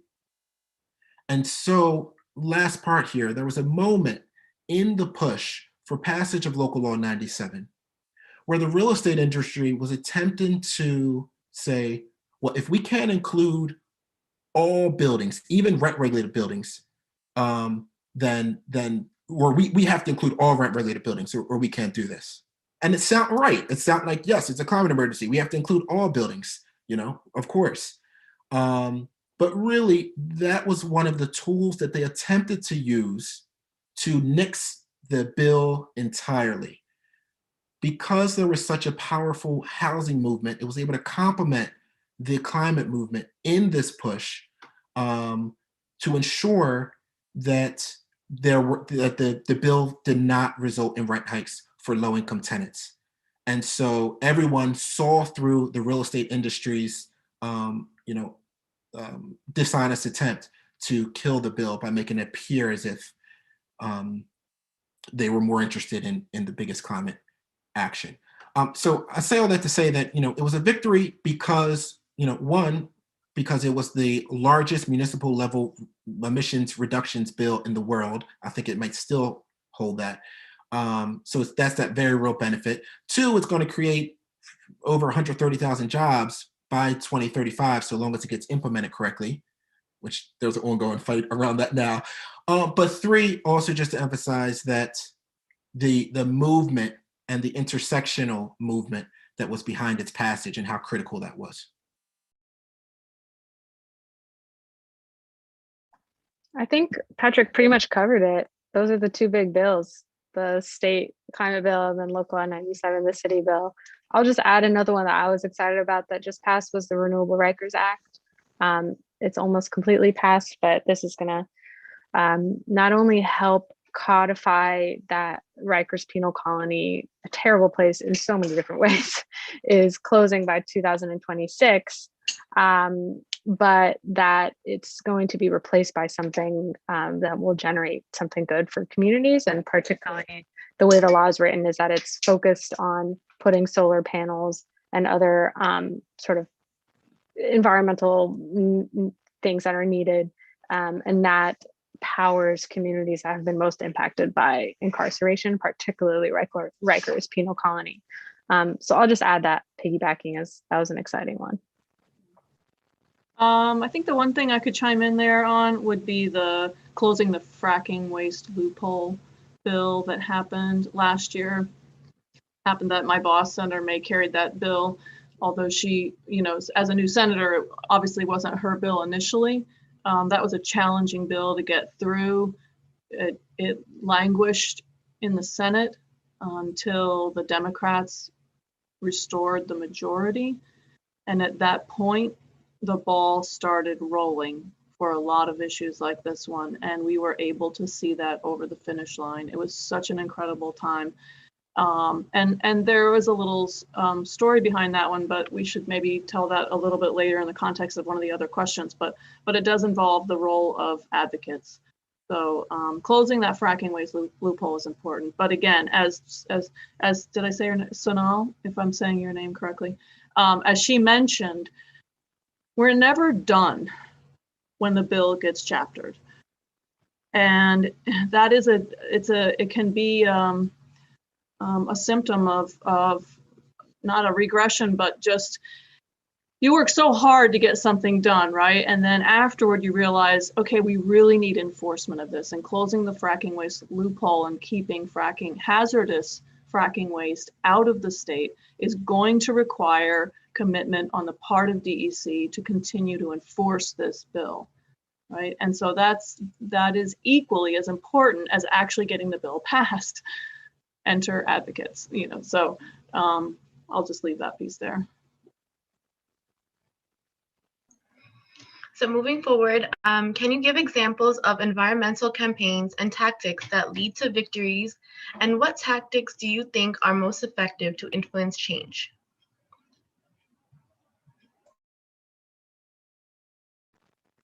I'll pick up real quickly here, just to follow through on the fracking waste story, because this is a good segue to it. So in terms of tactics to getting something across the finish line, I'll just give you the really quick snapshot story about how we got the fracking waste bill over the finish line at the end. The Assembly had this bill for a while, right? That was not an issue. Although there was some lingering issue of getting it off the debate list and passing it on the floor. There was generally support there, right? And it had languished. My boss, Senator May, represents the Syracuse area of Syracuse, happened to be the area where there was some recent activity with the deposition and spreading of some fracking waste that would have qualified or been classified as hazardous. And were it not for the quick thinking and watchdog, bulldog-esque, penetrating investigation by one of our environmental lobbyists who discovered this and let me know, and I was able to tell the senator, we actually had some real-time recent activity that related directly to this bill. And that essentially was our push over the finish line. My boss, who picked up this baton after many years of this bill cycling through, in danger of becoming an old chestnut bill that would just roll around and never get done, right? Suddenly had new life. And it was because of that she could say, hey, I'm the sponsor of this bill, and this information has just been shared with me, that there is actual real-time current activity going on that it could be endangering the health of my constituents, right? So now her hackles are up. You're on my turf now, right? And it was because of this lobbyist who shared this information, and she got this, I don't know where she got it, but we fact checked it and we found out these deliveries were coming from Pennsylvania, and these trucks, and they had the dredge spoils and the waste from fracking in Pennsylvania that was coming into our district, and oh my God, right? So we were all motivated, enthused on a new level. And we were able to share that and really get this done, right? There was already momentum. It's just that this had been around for a long time. And if any of you have worked on an issue for years on end, you know that it's very difficult to keep that level of energy and advocacy going and keep it as a priority. Things reach a critical mass, and that fracking waste loophole bill reached critical mass because of the efforts of advocates. And that's how we got it done. So it was a little digging, a little investigative work, and finding out what was going on. The bad actor, we labeled it, we identified it. It was fact checked, and we got it done.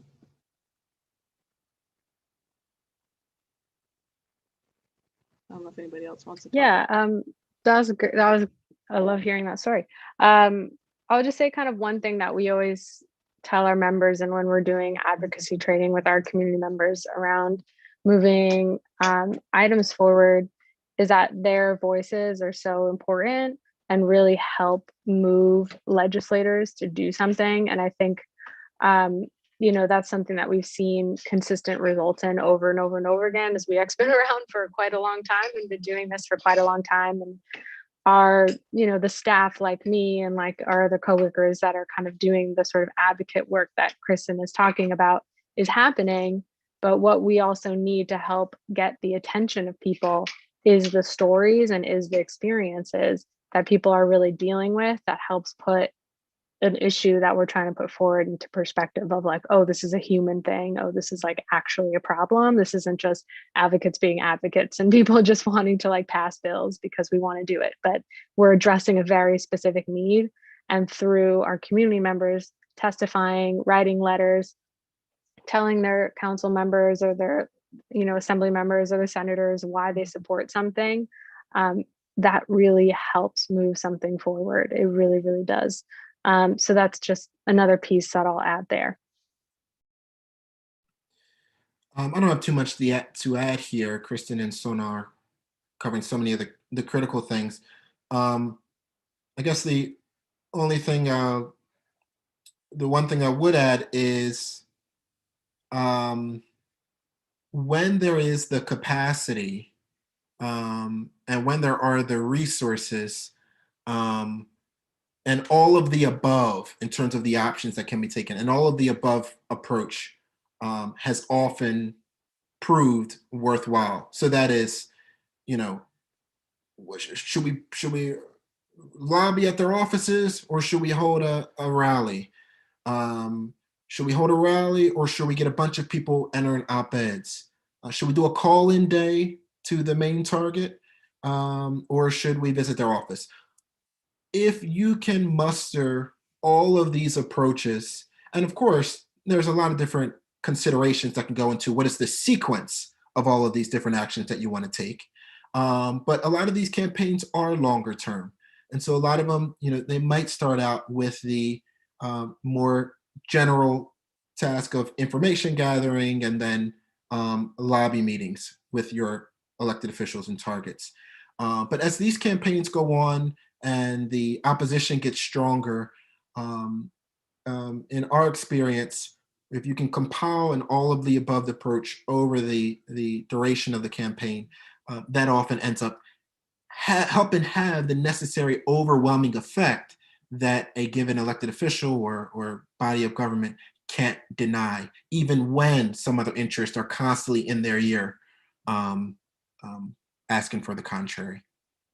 So all that to say, if you're ever in those moments where you're, potentially over contemplating, oh, is it this or that? Well, you can just think, well, it could be this now and that the other option soon after. That's well said. And coming as a staffer, being on the receiving end of the advocacy, I can say that variety is very helpful and useful over time. Thank you. So moving on to our next question. How do we ensure that environmental justice communities are prioritized as New York seeks to address the climate crisis?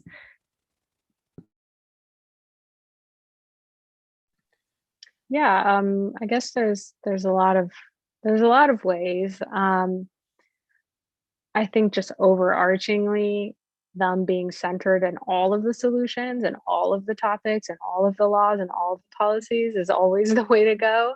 Oftentimes when you do work to improve the health of an environmental justice community, it also helps other people too. So it's not just one-off kind of thing. It's an overarching approach to how we make our whole world healthier. But particularly some steps that have been taken, for example, in the state law, is carving out specific benefits for environmental justice communities and making sure that's actually written into the law. instead of just expecting it to be done in the implementation or in, the programmatic side. We've seen over history, you can't really trust that that's going to happen. You have to really just write it in there. So that's what people have really started doing. And we saw that with the Climate Leadership and Communities Protection Act, where we said 35 to 40% of the benefits of this law and these reductions practices are going to communities with environmental justice concerns. So that's really a very clear example of how to do it. And actually, what's happening is now the federal government is taking that 40% idea and implementing it on the federal level. And so we act as kind of part of those conversations too, of seeing like, all right, what does this look like nationwide now if we're making sure that we're carving out benefits, carving out solutions for the most vulnerable people. And then the other piece is just making sure that who we call an environmental justice community is in fact an environmental justice community. That gets messed up a lot. Sometimes it's too broad and we're lumping into like a lot of different types of people. Sometimes we're not really hitting the people we need to hit. There's often really hard to reach populations, so we have to consider that. So that gets really complicated, but in general, I think that 40% is a really good example of how to do it. I'll just add to that. One of the things that struck me as really important that Sonal just mentioned is, along the way of fighting for any kind of policies or legislation or executive orders that we're pushing for, along the way, I think it's very important, like she said, that we should be reminded that in the process, we can make the world a little bit better as a whole. So that is sometimes, especially with the climate crisis, we feel the impetus of the emergency, which may drive us to feel, we need to pass this emissions reduction bill ASAP. We need to stop this fossil fuel project ASAP. Where along the way, sometimes the work that's necessary to build relationships or foster relationships with people bearing the brunt of the impacts who may have more immediate needs, more immediate emergencies to be dealt with, that can feel like, oh, this is holding me up. This is holding up the effort. So I think, just want to echo that part of it, but I think it's so important that we see this as what is the whole other world that we're trying to build, and not just the ends of this particular piece of legislation that we're trying to pass or other thing we're trying to stop. So that's the one thing I would mention. I think another thing that can generally be helpful is, we often hear meet people where they are. And after hearing that a lot, then it can start to lose some of its meaning. So I think one way that we can actively go about that is going into campaigns a lot and having some reserve time, incorporating into the campaign schedule or into your own personal schedule. If you think this is going to be a year-long or a 2 years long campaign, the time that's going to, maybe unexpected time that's going to be spent taking a diversion from your main course to meet people where they are, which ultimately is going to help, enhance that main course. So thinking about how we meet people where they are, and not just the need to meet people where they are, can help us be more effective at doing so. I also want to just, Patrick, I think you're kind of essentially just describing what a just transition is. And I think that's like the language that a lot of people, we use. And I'm sure a lot of you are familiar with that. That's an important part of this is like, I say this a lot, if we seek to create a law where we're, reducing the emissions in all New York City buildings, 80% in 10 years and doing this kind of crazy ambitious thing, but it leads like hundreds of thousands of people to lose their homes because they can't afford it anymore. That is a loss. Like we did a bad job. We are not solving the climate crisis correctly. So making sure that we're centering the right people is that's essentially what the just transition is. And always kind of building, WEACT always builds our policy through community-centered solutions. We always start with what's going on, what's the problem, what's the solution, how can we figure out how to do this together? and those are the policies we end up pushing forward, tends to make us slower. We go slower than a lot of big environmental groups because we're doing all that work, like Patrick said, but it's very important to do. Thank you for all that. So we have time for one last question. So this will be the last one. What needs to be done to make sure New York can fund important environmental and climate initiatives?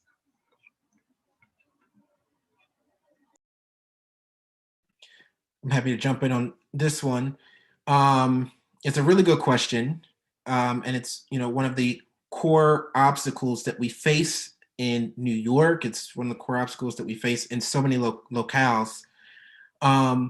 There's not the funding. There's not the funding that's necessary. So increasingly, because of the growing movements around climate action, there's more political will to reduce our carbon emissions, to take these other, tangible actions on climate, but there's not the funding. That is also the case here in New York State. Right now, a lot of New York's money that it does go towards climate, which is largely insufficient, comes from either a regressive charge on the energy bills that you pay every month, or comes from the Regional Greenhouse Gas Initiative, which is good, in my opinion. But it's not enough. It's far less than what's needed, and half of it is pretty regressive, where everybody is paying this on their energy bills.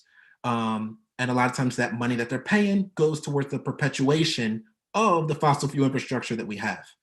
So you all may be familiar with some of the efforts. Many groups, the New York Renews Coalition is pushing the polluter fee to make the polluters accountable for the cost of their product and to disincentivize the use of it. There's also a growing push for taxing New York's wealthy.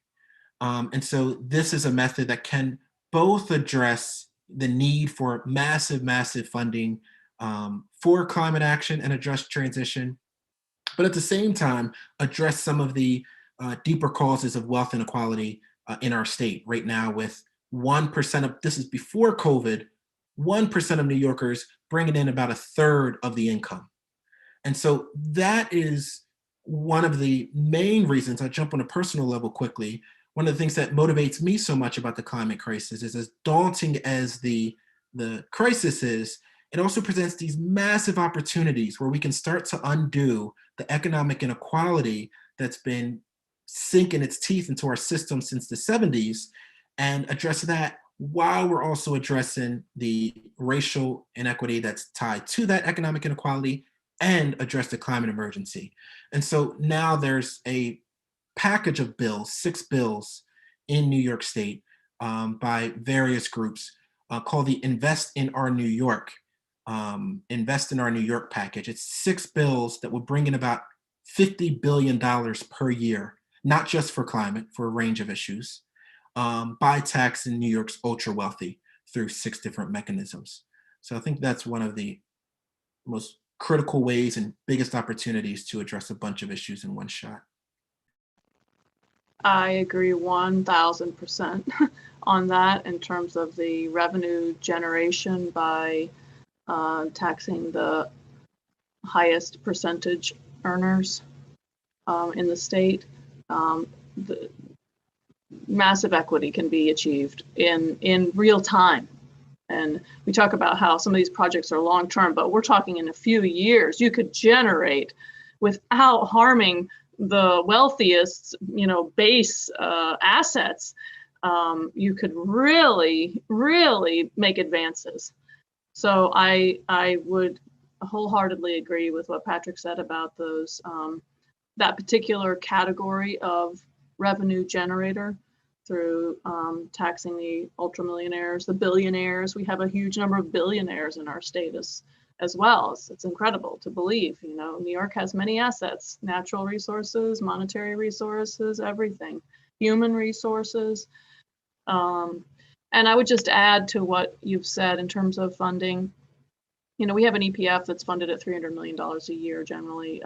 We need to increase that to meet the goals of CLCPA. I saw in the chat somebody said, is the CLCPA a funded program? not explicitly. It's not like we have a CLCPA fund. We're going to take action in the direction of meeting these targets by directing money towards certain things, like at NYSERDA, energy infrastructure for electric vehicles. We're gonna change the way we spend money to reach these goals. We're gonna change the way we give out money to reach these goals. So we're gonna give out less money, let's say, to the fossil fuel companies, right? What are we gonna do with that money? We're gonna redirect it to the agencies that can help promote energy efficiency that Patrick and Sonal are talking about, that can promote electric vehicles all over the place, that can incentivize consumers to make climate smart choices, right? So it is a holistic approach. It's not a fund that exists that's going to help us reach the goal. So that's a complicated answer, but that's really the approach that's going to be taken. And I would just give a shout out to the sponsors of bills who seek to expand the bottle bill and address recycling in the state.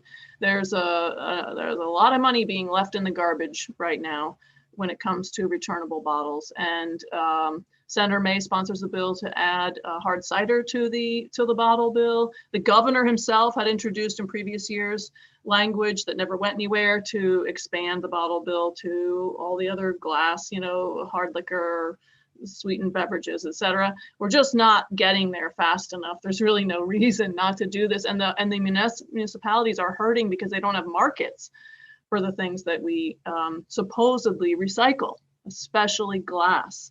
So if we could, the unclaimed deposits for those returnable containers amounts to hundreds of millions of dollars.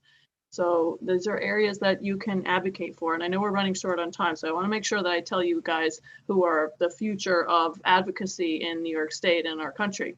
Connect with your elected officials on social media and call them. Practice articulating in very succinct manners your opinions and support on these topics. They look at social media, it's their lifeline to their communities. Know their Twitter handles, use them, support them that way. Go out there and call them on the phone. I literally have a spreadsheet with thousands of people who call our district every year, right? We log every single one of them. So I want each of you to hear that and understand that your calls are heard and we keep track. Well, we had this many calls in support of the climate bill or this bill, right? So it seems simple, but members have their own opinions, but they also make sure they represent their constituents when they vote. So I will say that. That was a really great end, and I hate to break up that perfect last piece of advice from you, Kristen, but I'll say the other thing, you kind of touched on it for 1 second, but if we like parks, if we like clean water, if we like new infrastructure and potentially 65,000 plus more jobs, we can all support the $3 billion Bond Act. Oh yes, the Bond Act. How did we forget not to mention the Bond Act? Oh my gosh, yeah, the elephant of the Bond Act. Yes, we're very excited about it. We weren't sure if that was going to be on the table this year because $3 billion is a lot. Yeah. But it is, and this is something that we vote on down the line in a few months, in several months, I guess. So show your support for the Bond Act. It's a really big piece of legislation that can add so much money to all sorts of things that mitigate climate change, including just having nice parks and things like that, which is something that a place like Harlem, for example, hasn't seen an updated park in forever. Wow. So it's really important to move that forward. Yeah, and get creative. Rooftop parks, planting trees, pocket parks. There are a lot of countries around the world that are really focusing on that kind of thing. So get creative. That was fantastic. All those contributions from our panelists were wonderful. Thank you guys so much. NYPIRG is able to be an effective powerhouse organization thanks to the voices of our students and you all being bold enough to lift them up, but it's also due in part to fantastic partners inside and outside of government, like the panelists we've had today. So thank you all for working with us and speaking today and giving us this Great advice. So as you heard from our panelists, there are a lot of things that New York State and our localities need to be doing to continue the momentum, to keep adopting strong policies and make sure that strong policies are fully implemented. So to that end, I'm gonna plug one more time for those of you who are in New York City to please register and attend our virtual training with NYCC and WE ACT about banning new gas hookups for new construction in New York City and making sure those buildings are all electric. And with that, I will turn it over to Kevin because I believe the rest of you will start going into your breakout sessions. Yes. Go ahead, guys. Thanks so much, Liz, and thank you again so much to our panelists. It's an absolutely wonderful discussion. Right now, we're actually going to go into these breakouts that are going to focus on the different skills that the panelists touched on to ensure that we can really organize our communities and hold our elected officials accountable. You should have these links in the agenda that was sent out earlier. Also, we just through the links in the chat, you can join the first breakout session, which is campaign organizing and mass transit, a case study on how to win in your community. Second one is going to be lobbying and public banking, how to move the needle with elected officials. And the third breakout session will be digital organizing and democracy activism in the internet age.